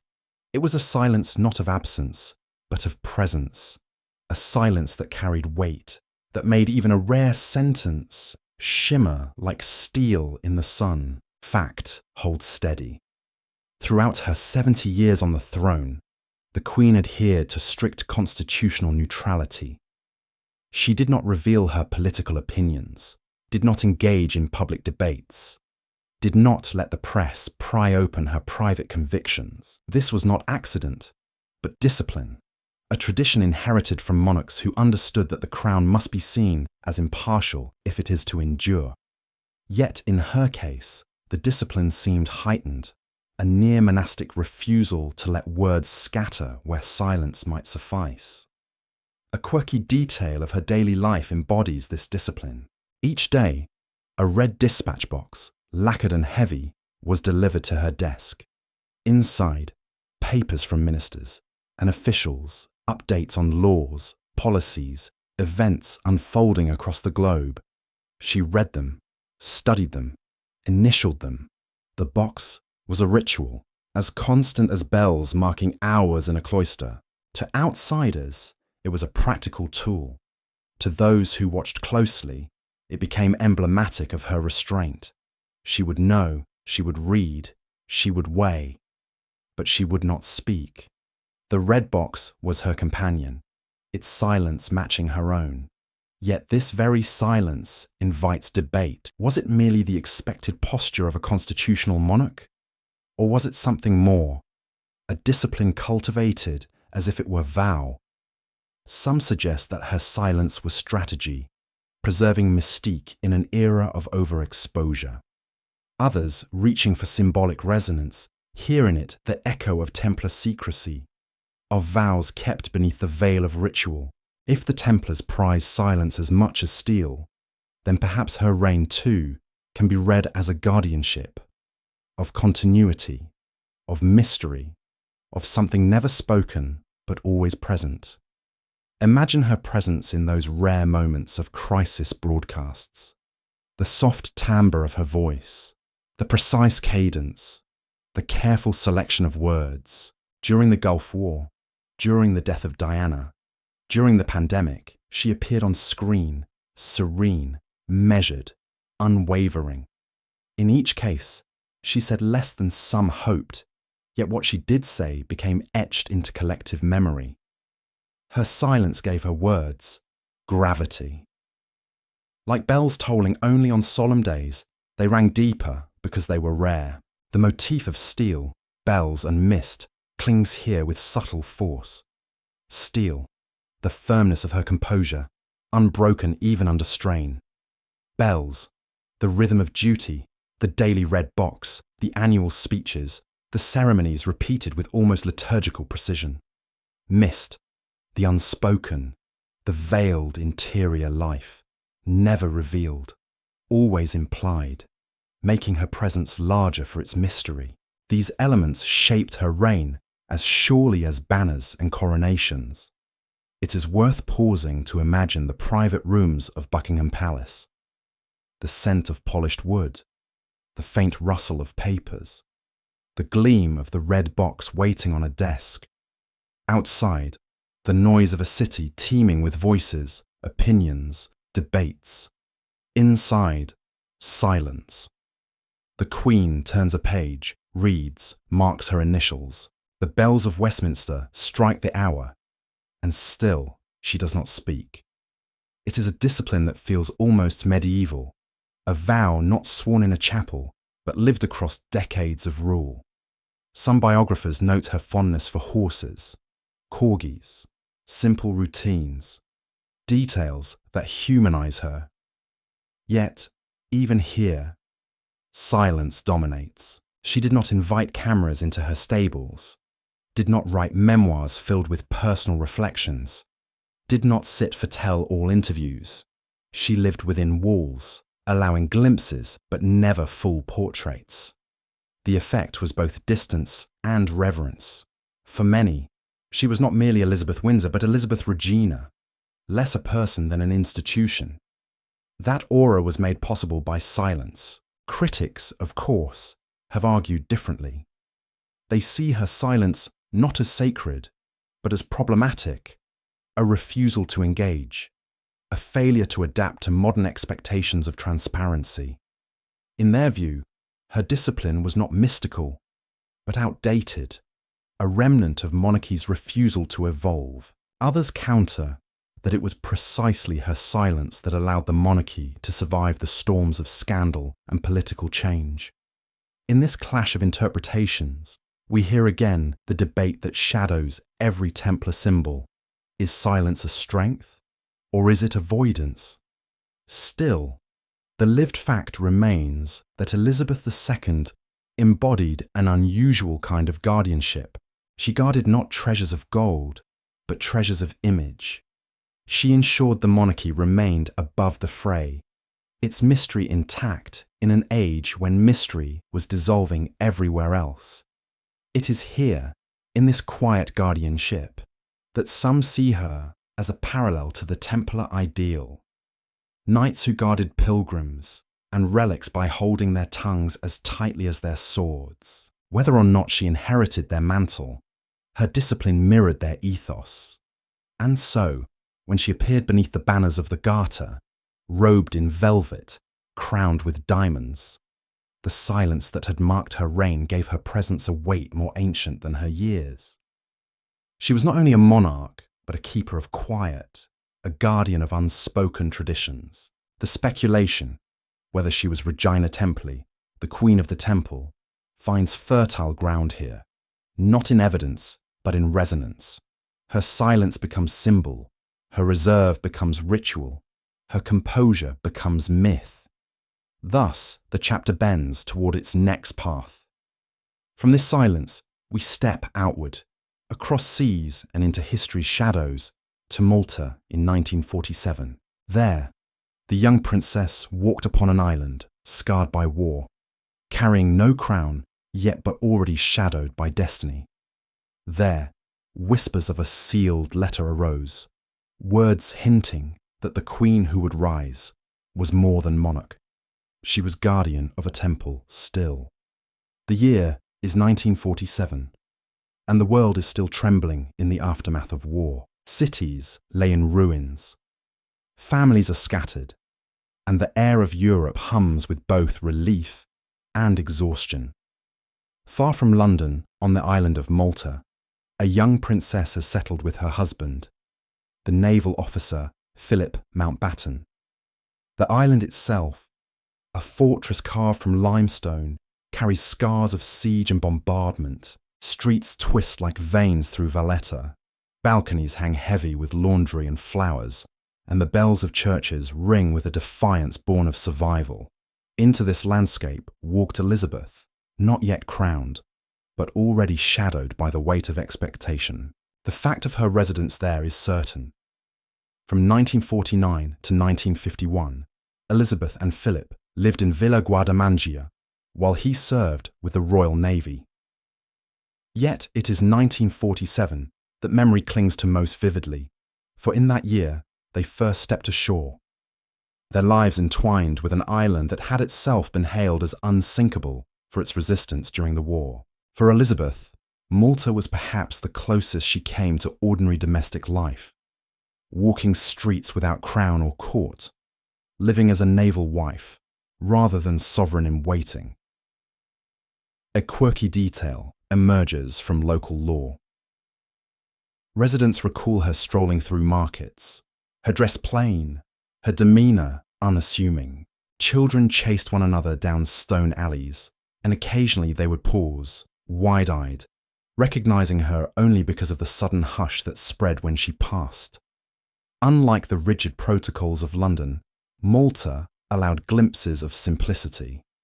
She rode in open cars, waved without ceremony, and visited churches not as monarch, but as worshipper. In these moments, she seemed to breathe freely, as though the mist of duty had not yet fully enclosed her. But woven into this idyllic memory is a darker thread, the story of a sealed letter. According to rumour, a document was entrusted to a cleric on the island during her stay, a letter that contained words now whispered only in fragments. The Queen has risen again. She guards the temple still. Its origin is murky. Some say it was penned by an eccentric historian who believed the crown bore secret obligations. Others claim it was part of a long chain of cryptic messages tied to families once linked with the Templars. No one has produced the full letter, only snippets repeated in hearsay. Debate rages over this fragment. Skeptics dismiss it as invention, a romantic flourish projected backward onto the princess's life once she became queen.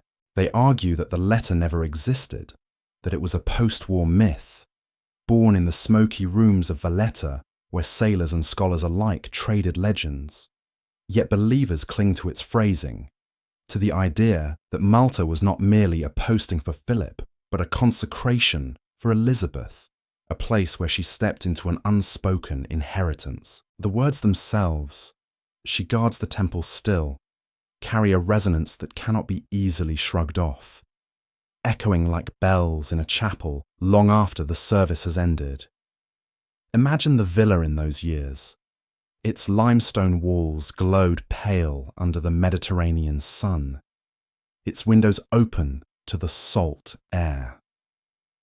In the evenings, candles flickered against plaster, casting shadows like lattice across the rooms. From the harbour drifted the sound of waves slapping against stone, and from distant churches came the toll of bells. Elizabeth, still in her 20s, would sit with Philip, perhaps laughing softly, perhaps reflecting on the vast uncertainty of the future. Outside, Malta's night air carried whispers of resilience and ruin, of ancient knights who had once defended the island from Ottoman siege. It was here, centuries earlier, that the Hospitallers had made their stand, an order born of the same soil of faith as the Templars.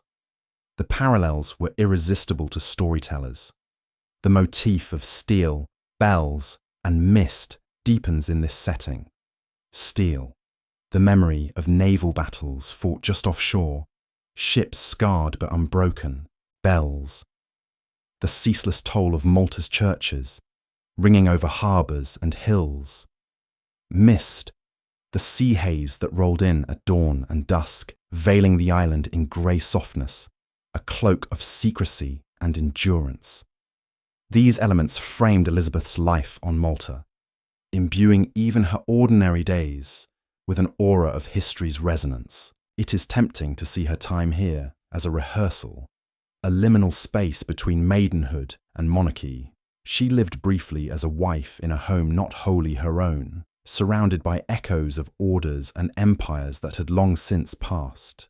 In this crucible of survival and secrecy, the myth of Regina Templey found fertile ground, a queen-in-waiting living among fortresses built by crusader heirs, a letter sealed with strange words, bells tolling through stone valleys.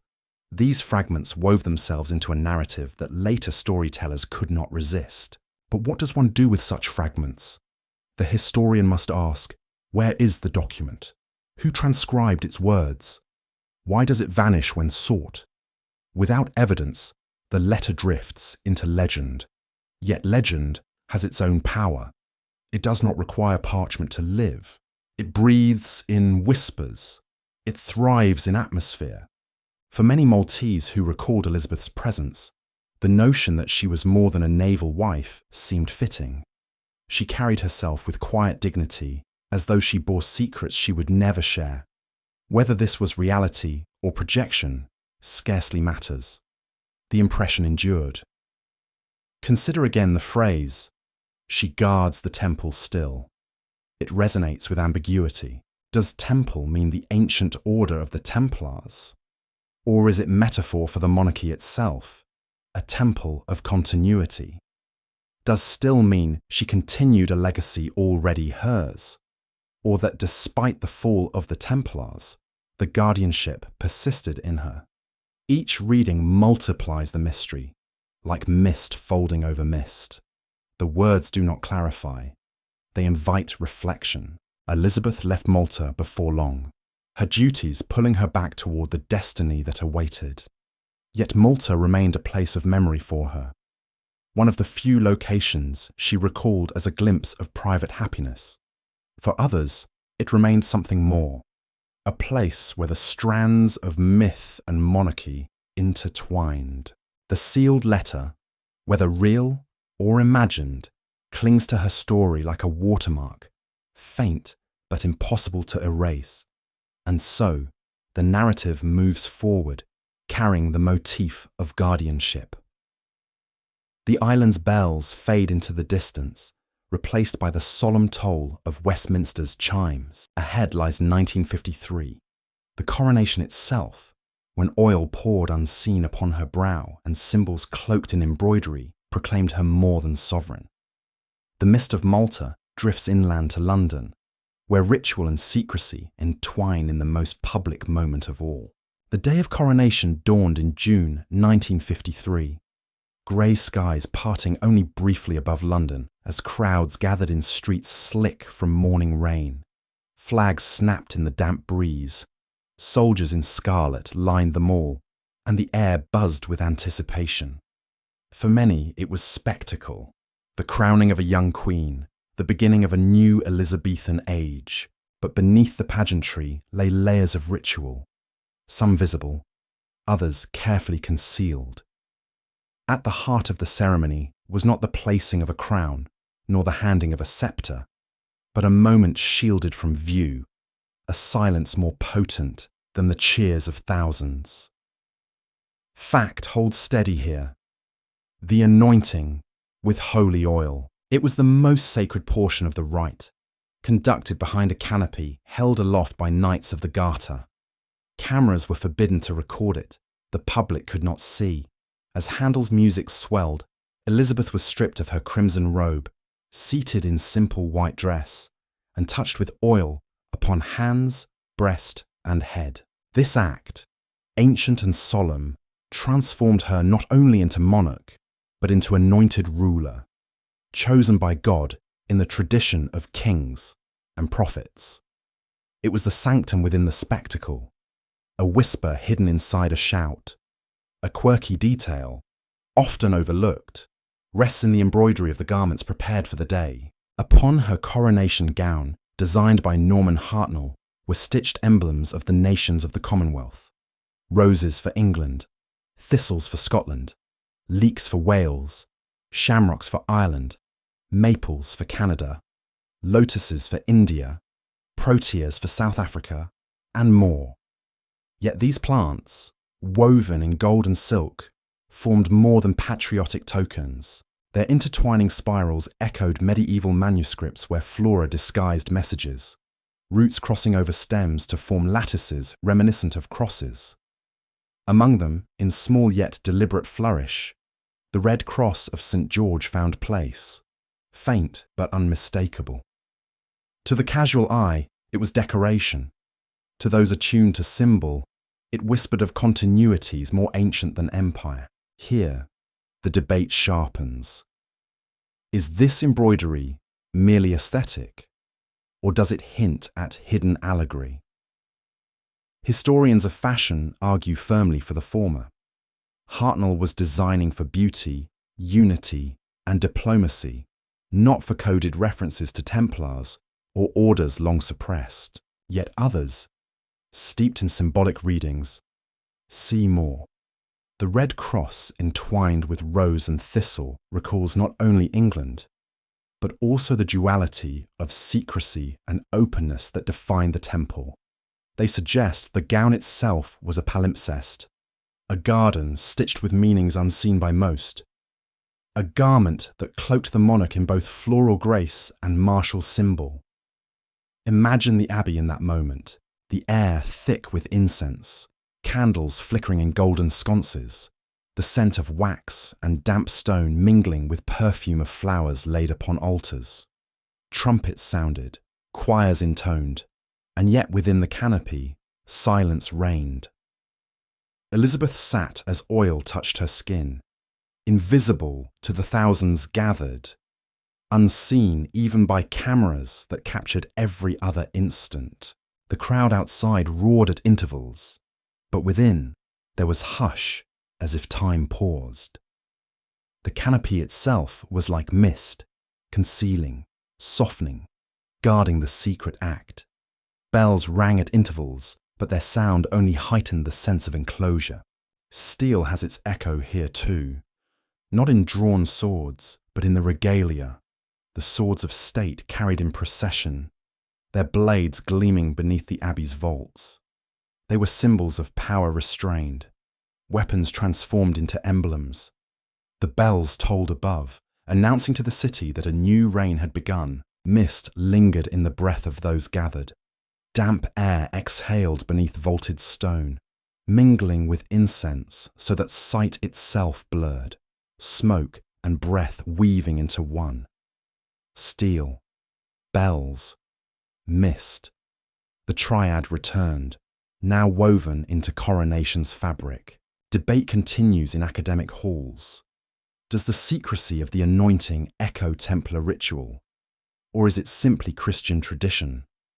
Some suggest the canopy resembles the veils that shielded esoteric rites of initiation, that the oil itself parallels anointings whispered in orders whose vows demanded silence. Others argue the rite is ancient, long predating the Templars, rooted in biblical kingship, in Samuel's anointing of Saul and David. Both views can coexist. The rite belongs to Scripture, yes, but its resonance with secrecy and guardianship allows symbolic parallels to flourish. One must imagine the Queen herself in that instant. She, who had lived years under the discipline of silence, now underwent the most intimate moment of her public life concealed entirely from view. The oil was cool against her skin. The prayers murmured low. Did she feel herself changed? Did she sense the weight of continuity, the inheritance of centuries? Or did she, trained in restraint, focus only on duty? The answer lies sealed as tightly as the wax on Windsor's hidden door. Her face, when the canopy was lowered, gave little away, serene, yet distant, as if already cloaked in the silence she would carry for decades. A final detail lingers: the ampulla, the golden eagle-shaped vessel from which the oil was poured. It was said to contain oil prepared with a recipe passed down from antiquity, its origins cloaked in half-legend. Some whispered that drops were preserved from oils once used on earlier monarchs, continuity in liquid form. Whether true or not, the ampulla itself gleamed like a relic, its wings outstretched, its beak pouring sanctity into a spoon. Here again, myth and fact intertwined, oil becoming symbol, symbol becoming history. Thus, the coronation was not only the crowning of a queen, but the consecration of silence. Elizabeth emerged from the canopy not only as monarch, but as guardian, her reserve now sanctioned by sacred rite. To some, she was merely following tradition. To others, she had stepped into a role more ancient, one whispered of in cryptic letters and obscure manuscripts. The keeper of the temple, still. The abbey bells faded as the procession moved outward, the crown upon her head dazzling beneath television lights, the cheers of millions echoing through the streets. Yet within her, silence reigned, sealed by oil, guarded by ritual. And from this silence, the story leads outward again, to Scotland and the noble families said to shelter forgotten legacies, where chapel stones and bloodlines whisper of guardianship in shadows beyond the crown. Northward the thread winds, leaving the golden oil of Westminster to follow older roots embedded in stone and soil. Scotland rises in mist and heather, its valleys deep, its skies restless with cloud and wind. Here, among castles and chapels, the Templar story has always found shelter, and here too, the whispers of bloodlines and guardianship take shape. The crown may rest in London, but Scotland keeps its own secrets, secrets bound not only to land, but to families whose names echo like bells across centuries. Fact remains clear. When the Templars were suppressed in 1307, Scotland was one of the few places where they found relative safety. The nation was in turmoil. Its king, Robert the Bruce, excommunicated for his violence against a rival. In this climate, papal decrees mattered less than survival, and knights fleeing France could find allies. Local families, most famously the Sinclairs of Rosslyn, are said to have offered sanctuary. Their chapel, built in the 15th century, is a marvel of stone, every arch and pillar carved with intricate patterns, crosses, vines and figures whose meanings have sparked centuries of speculation.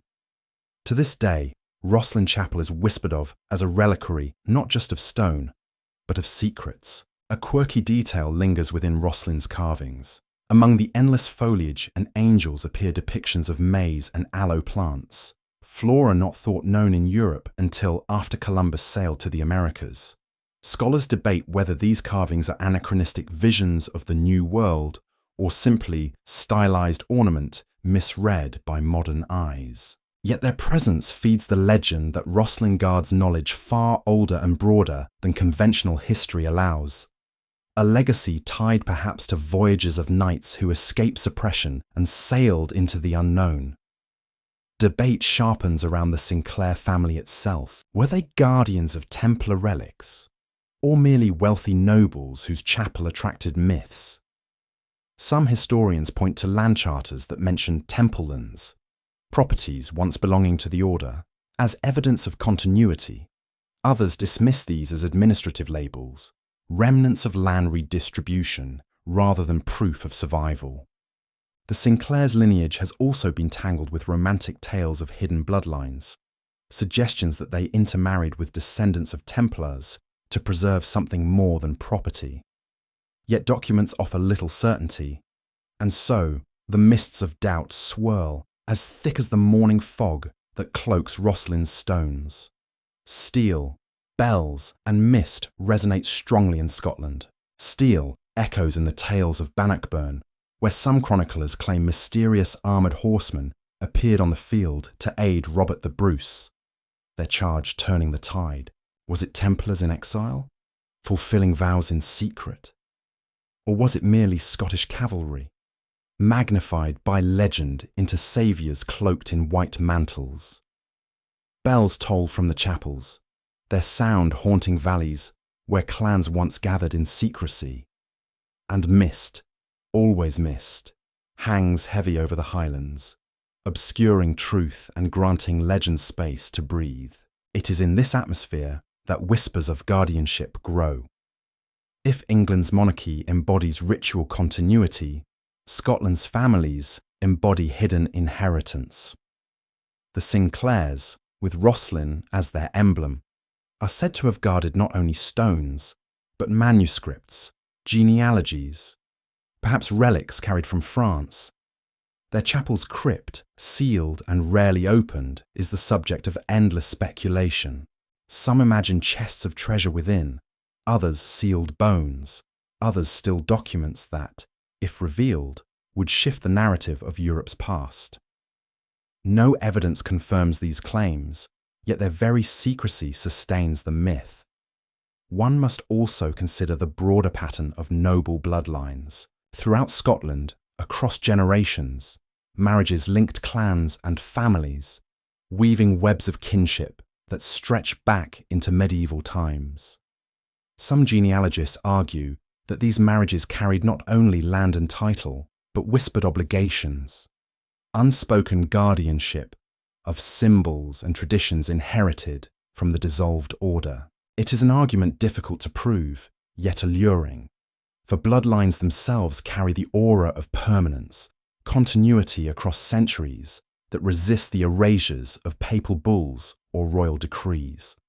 Quirky anecdotes abound.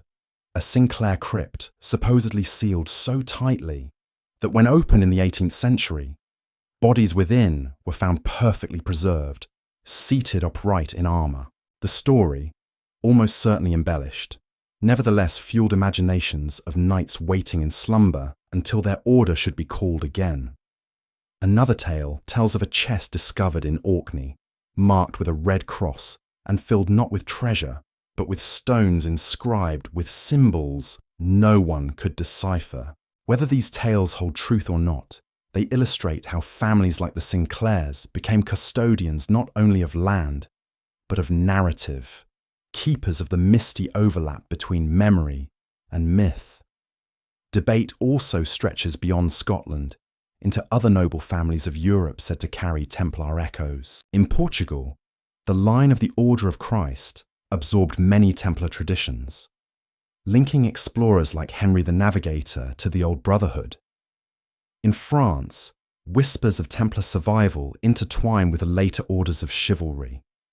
Yet in Scotland, the combination of exile, rebellion, and secrecy created the richest soil for legend.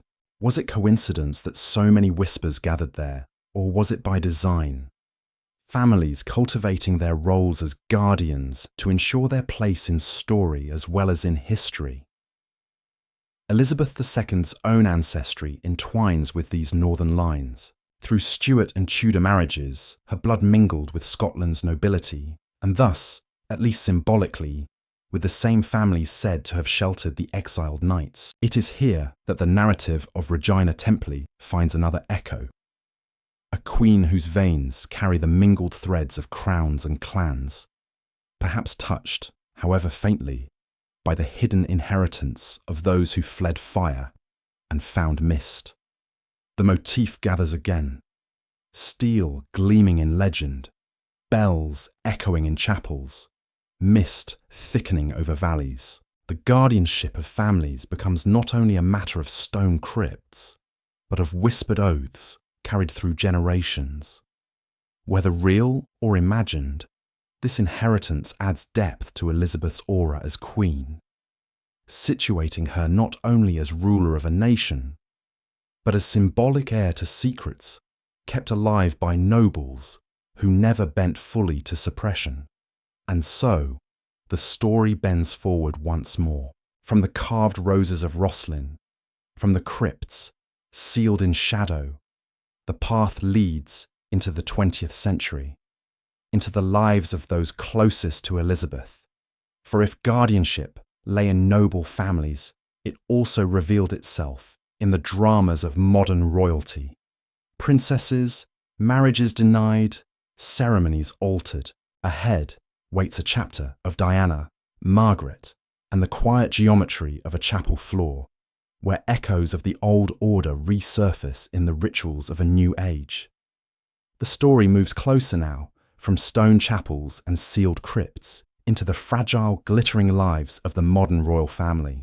Elizabeth reigned not only over ceremony and crown, but also over relatives whose struggles and choices seemed, at times, to carry the echo of older guardianship. It is here, in the late 20th and early 21st centuries, that the motif of a guardianship appears not only in symbols carved or embroidered, but in the flesh and blood narratives of her kin. Diana, Margaret, and Charles stand as 3 points of a triangle, each caught in currents of tradition, secrecy, and silent obligation. Fact sets the stage. Diana, Princess of Wales, captured the world with her radiance and vulnerability.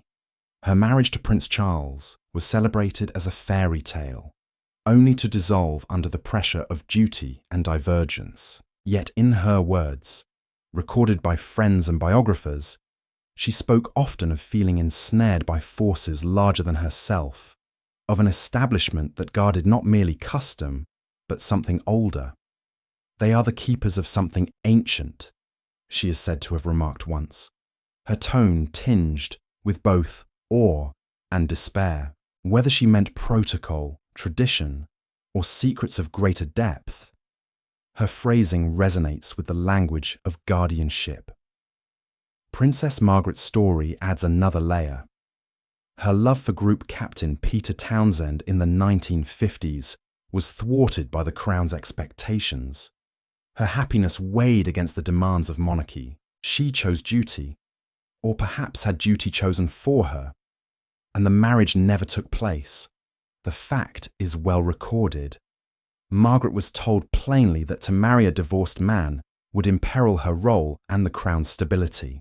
Yet one cannot help but hear in this denial an echo of vows unspoken, as though the family carried within it a law not only of church and state, but of something older, a rule of preservation. Margaret became a symbol of sacrifice, her silence echoing the same restraint that had long characterized Elizabeth herself. A quirky detail surfaces in the account of Charles's second marriage in 2005. Having wed Camilla Parker Bowles in a civil ceremony, the couple sought a religious blessing in St. George's Chapel at Windsor. The chapel, as always, was heavy with garter banners and sacred geometry. The floor beneath their feet, built of patterned stones arranged in intricate designs, had long been associated with sacred proportion. Some whispered that its geometry echoed patterns once studied by medieval orders, its symmetry humming like a quiet chord struck across centuries. During the blessing, the couple stood upon this floor, receiving words of consecration, not unlike a knight's benediction. Debate hovers over these modern moments. Were Diana's remarks about keepers of the ancient mere metaphor, her frustration at the rigidity of protocol? Or did she intuit something unspoken, a weight of continuity larger than custom? Was Margaret's sacrifice purely the demand of the Church of England, or the continuation of an unwritten law? That guardianship must always prevail over desire. Was Charles's blessing in the chapel simply the act of a man seeking approval from church and mother, or was the geometry beneath his feet more than stone, a resonance of vows whispered centuries before? Historians dismiss these connections as fanciful, yet storytellers linger, for the symbols align too neatly to ignore. Imagine Diana walking the long nave of a cathedral, the air rich with incense, light scattering through stained glass. Around her, the silence of centuries pressed down, as though she were both participant and outsider, caught in a ritual that predated her by generations. Imagine Margaret, seated in her drawing room, cigarette smoke curling in lamplight, her eyes weary with the knowledge of what she could not have.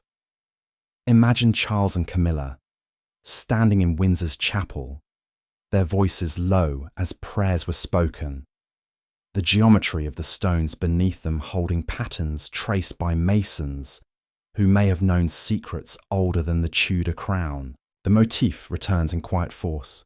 Steel, no longer drawn swords, but the sharpness of sacrifice, the cutting edge of choices denied.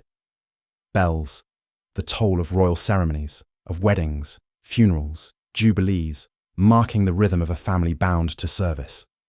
Mist, the obscurity of motives, the silence that cloaks reasons never fully explained, the haze of secrecy that both protects and suffocates. Steel, bells, mist, woven not into armour but into lives, shaping the destiny of those born within the orbit of Elizabeth's guardianship. Quirky anecdotes multiply here. At Diana's funeral, the tolling of bells echoed through London, their sound slow, deliberate, mournful. Some remarked that the resonance felt older than mourning, as though the bells themselves carried centuries of burden. In Margaret's later years, visitors noted her insistence on candles in her rooms, even in daylight, as though she sought the hush of chapels long familiar to her bloodline. At Charles's blessing, a witness claimed to feel a subtle vibration in the chapel floor, a hum that could not be explained. These anecdotes, fragile and unverifiable, nevertheless cling like ivy to the narrative, adding texture that resists erasure. Debate continues in the public mind. Were these mere coincidences, the ordinary details of royal lives, or were they signs of deeper continuity? The scholar insists on coincidence, the poet insists on resonance. Perhaps both are correct. The monarchy, after all, thrives not only on governance, but on atmosphere. It is in the layering of coincidence and resonance that its myth endures. Diana's despair, Margaret's sacrifice, Charles's blessing, each becomes part of a larger pattern, a rhythm that stretches back beyond modernity into the cloisters of Rosslyn, into the sealed doors of Windsor, into the lost ships of La Rochelle. Thus, the gentle climax of this chapter arrives. The recognition that modern royalty, for all its glamour and scrutiny, still dances to rhythms set long ago. Guardianship is not only stone or manuscript, but also flesh, sacrifice, and silence. Elizabeth stood at the centre, her kin circling around, their lives bent by expectations that often felt invisible yet inexorable. In this, the crown's aura as guardian of something ancient finds new expression, carried not in ritual alone, but in the struggles of those nearest to it. And so the thread continues. From the lives of modern royals, the story bends toward shadows again, toward objects vanished, boxes sealed, archives closed. Ahead lie whispers of leaden coffers in Cambridge, of coded ledgers in royal treasuries, of records locked away behind the stamp of restriction. Steel, bells, and mist gather once more, this time around relics and documents that slip always out of reach. The story now leaves behind the visible, chapels, ceremonies, royal lives, and turns to the elusive, the things whispered of but rarely seen. Here lie the fragments of evidence that tempt curiosity. Objects discovered and lost again, records sealed by royal hand, ledgers written in code, files restricted until dates far into the future. It is a realm of shadows, where history brushes close to secrecy, and where silence becomes not only a motif, but a method of preservation. Fact is, the ground on which we must begin. In 1911, during renovations at a round church in Cambridge, believed to have Templar associations, workers unearthed a small leaden casket buried beneath the stone floor. It was described as heavy for its size, sealed with solder, and marked faintly with a red cross. Yet before it could be fully examined, it vanished. Removed to an undisclosed location, perhaps absorbed into university collections, perhaps into private hands. No record of its contents survives. The fact of its discovery is documented in brief notes from the time. The mystery of its disappearance has never been resolved. A quirky detail clings to the story. One workman claimed that as they lifted the casket, a dull ringing sound came from within, as though metal struck against metal. Some have speculated it contained coins, others relics, others still a key or tool once used in ritual. Without the casket itself, all remains conjecture. Yet the image lingers, a small box, leaden and silent, carrying within it an echo of something older than the hands that uncovered it. Debate surrounds this Cambridge casket. Was it truly Templar, or merely a burial container from later centuries, its cross no more than a Christian emblem? Skeptics argue the latter, pointing out that round churches were often rededicated across centuries, their symbolism reused. Believers, however, point to the secrecy of its removal as suggestive. Why, if it were ordinary, was it spirited away and never displayed? Did its contents challenge official narratives, or was it simply lost to negligence? The mist gathers thick around such questions, never granting resolution. The thread leads from Cambridge into the vaults of the Royal Treasury, where rumours persist of a ledger kept under seal. Descriptions vary, but the consensus among whispers is of a book written in cipher, columns of numbers and symbols whose meanings remain undeciphered. Some claim it records the transfer of Templar assets into royal accounts after their dissolution, a hidden balance sheet of debts and inheritances. Others insist it is not financial, but genealogical, a record of bloodlines maintained across centuries, charting guardianship through marriages and heirs. Without access, no one can say. The existence of the ledger is not officially acknowledged, yet its name recurs too often in hushed academic circles to be dismissed entirely. Steel, bells, and mist again infuse this chapter. Steel here takes the form of locks and chains guarding vaults, doors that will not yield to curiosity. Bells toll in the background of restricted archives, their sound a reminder that time, not inquiry, is meant to govern access. Mist is thickest of all, cloaking these objects and files in secrecy, ensuring that each story remains tantalizingly incomplete. The effect is hypnotic. The more hidden something is, the more weight it gathers in the imagination. Consider the British National Archives, where countless files remain sealed for decades under the 100-year rule.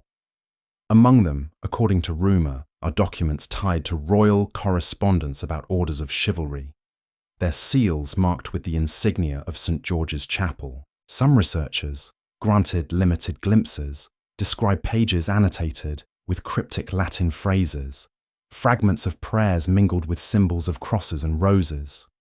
Yet when these scholars request copies, they are denied. The official reason: sensitivity to the crown. The unofficial speculation: the presence of references to guardianship older than monarchy itself. A quirky anecdote circulates among archivists.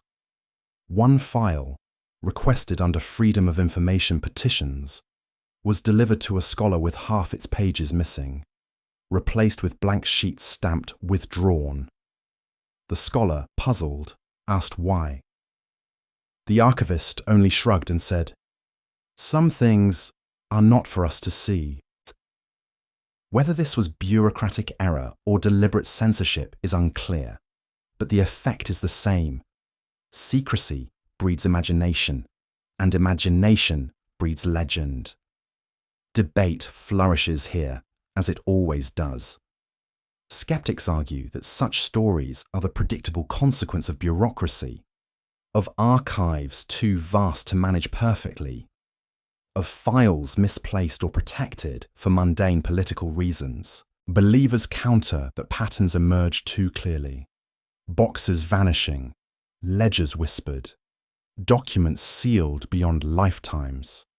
They suggest the monarchy itself has a vested interest in guarding narratives that tie the crown to older legacies, legacies that might either strengthen or destabilize its aura. Whether or not these suspicions are justified, the perception of secrecy shapes the myth as strongly as any fact.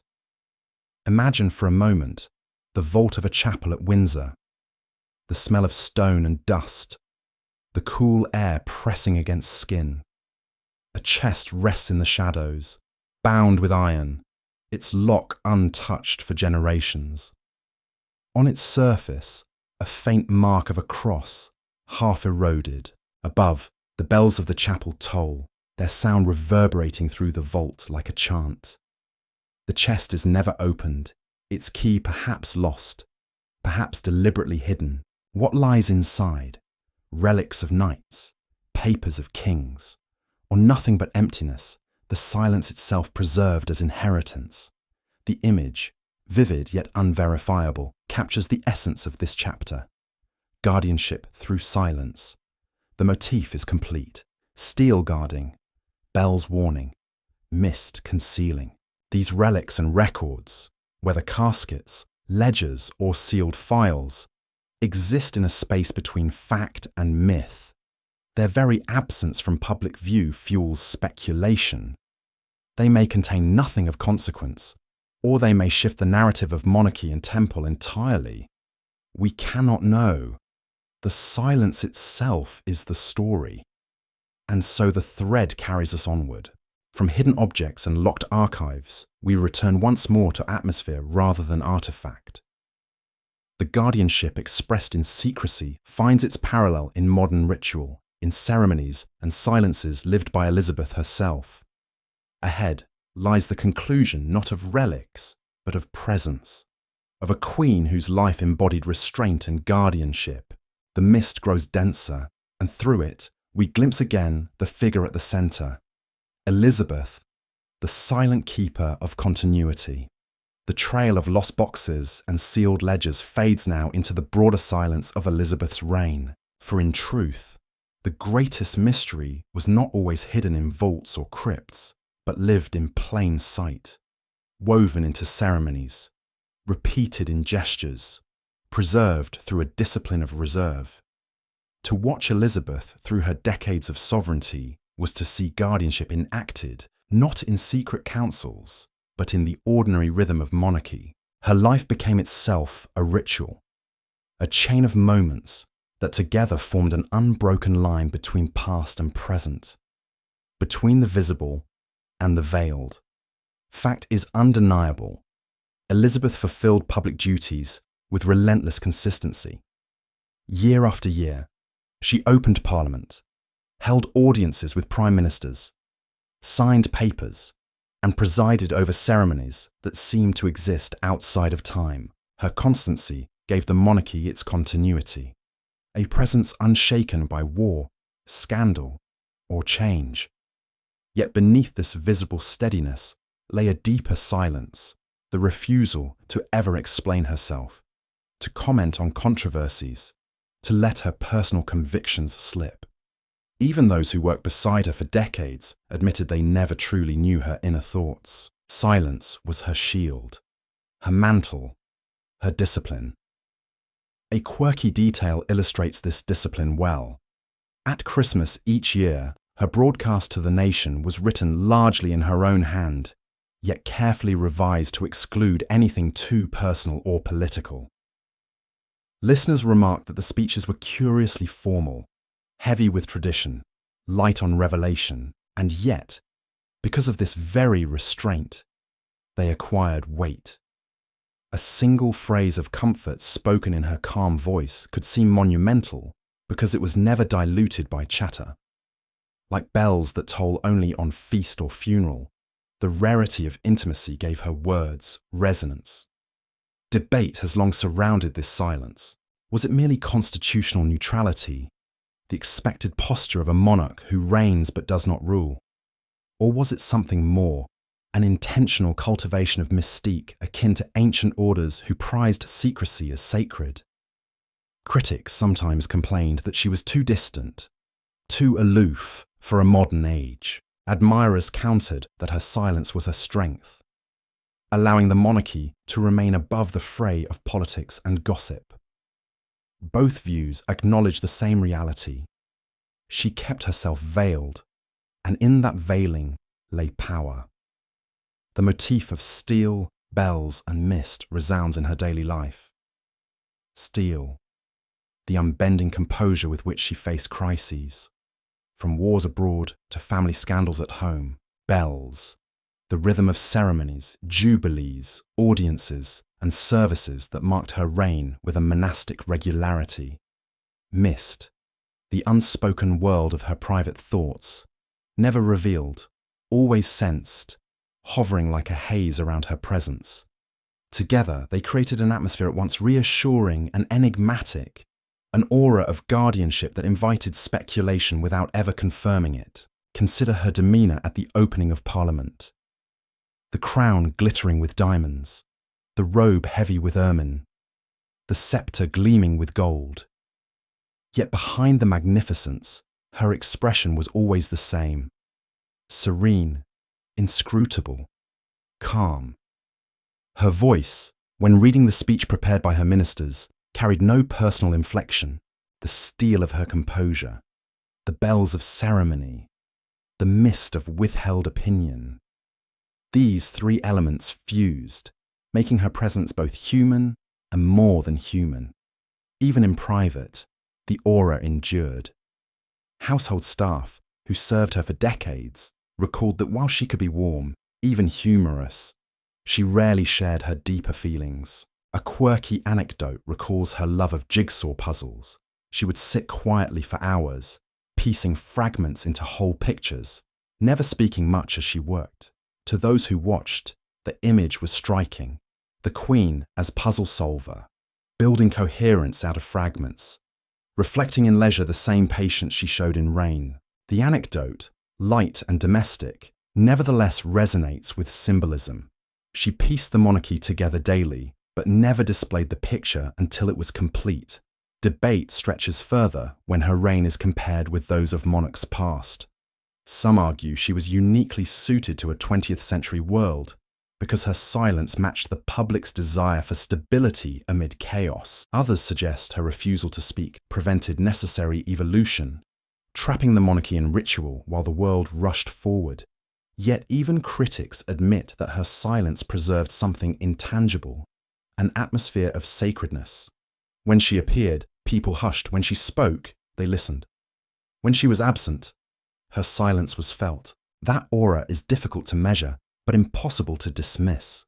Steel and bells marked the end of her reign as well.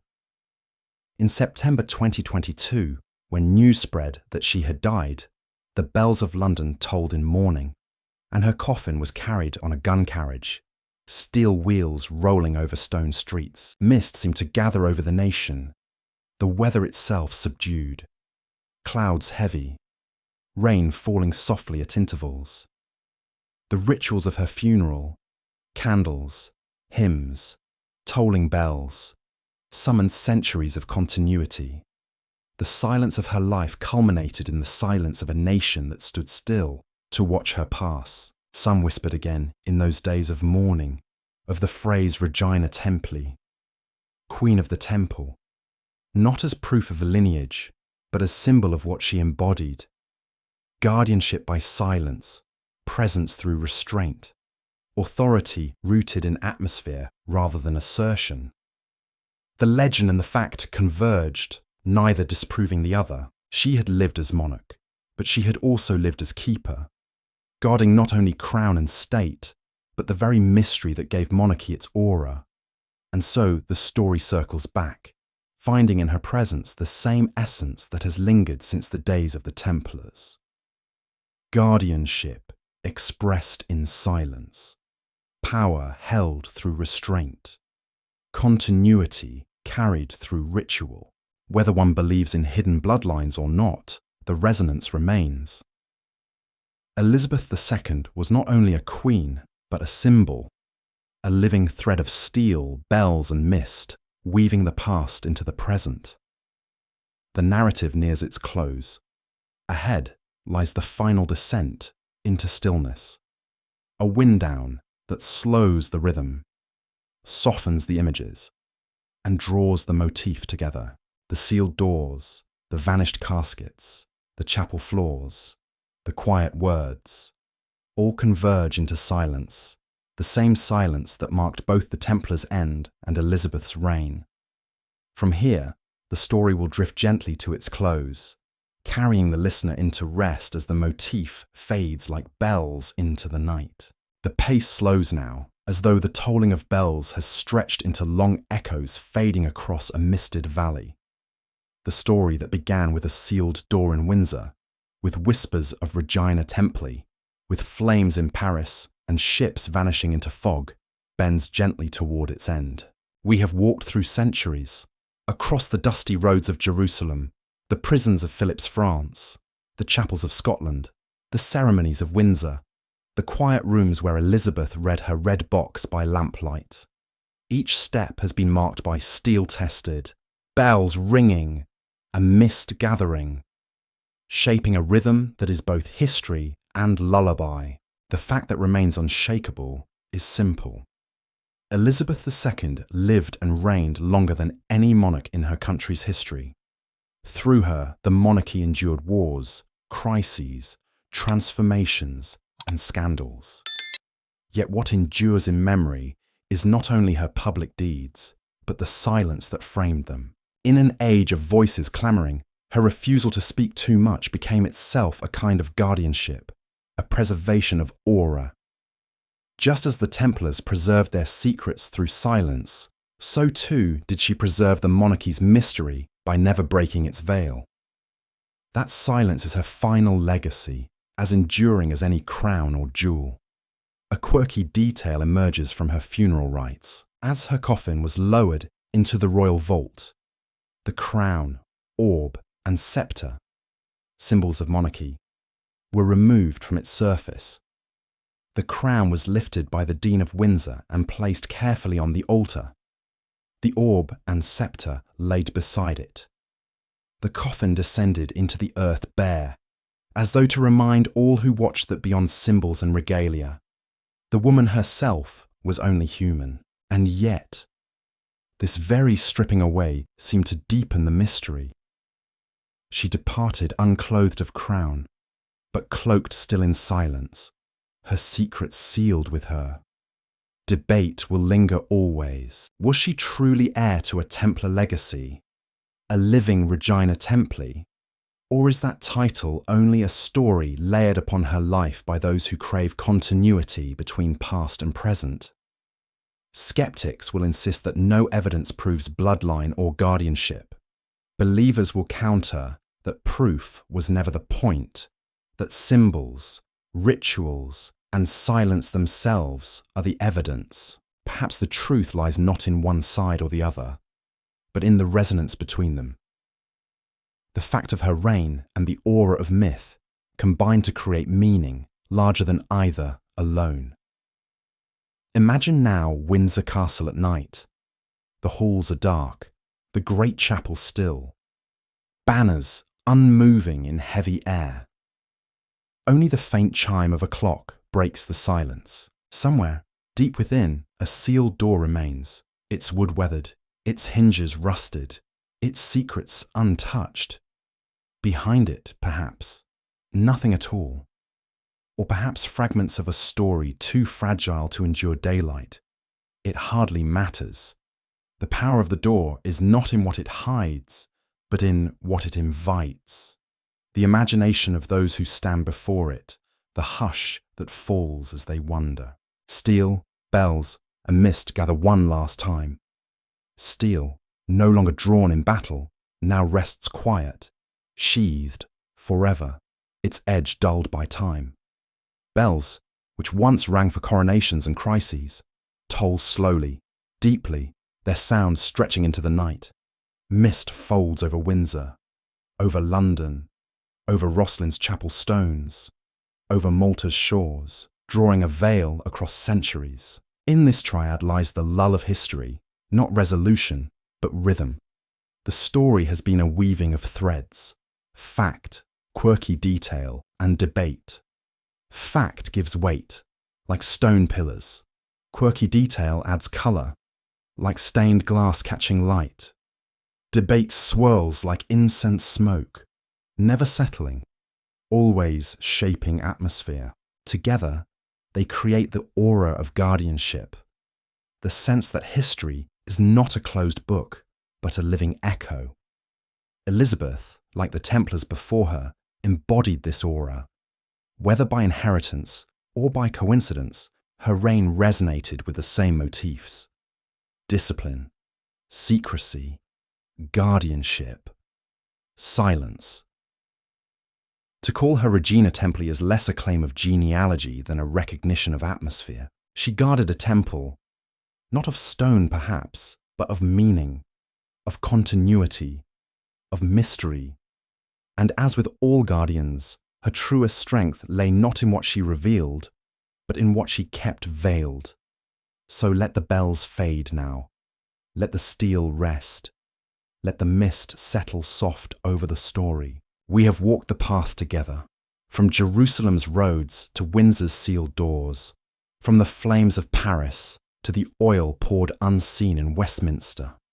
Along the way, we have listened to echoes more than declarations, to whispers more than shouts. And in those whispers, we have found the rhythm of guardianship, the same rhythm that lulled pilgrims, monarchs, and now us, into reflection. The wind down comes gently.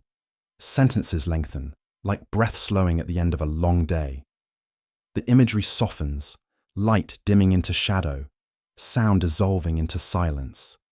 The sealed casket, the closed ledger, the quiet queen, all are folded into mist.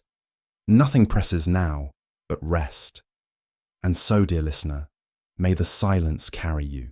May the bells toll only in dreams. May the steel lie sheathed. May the mist enfold you as night deepens.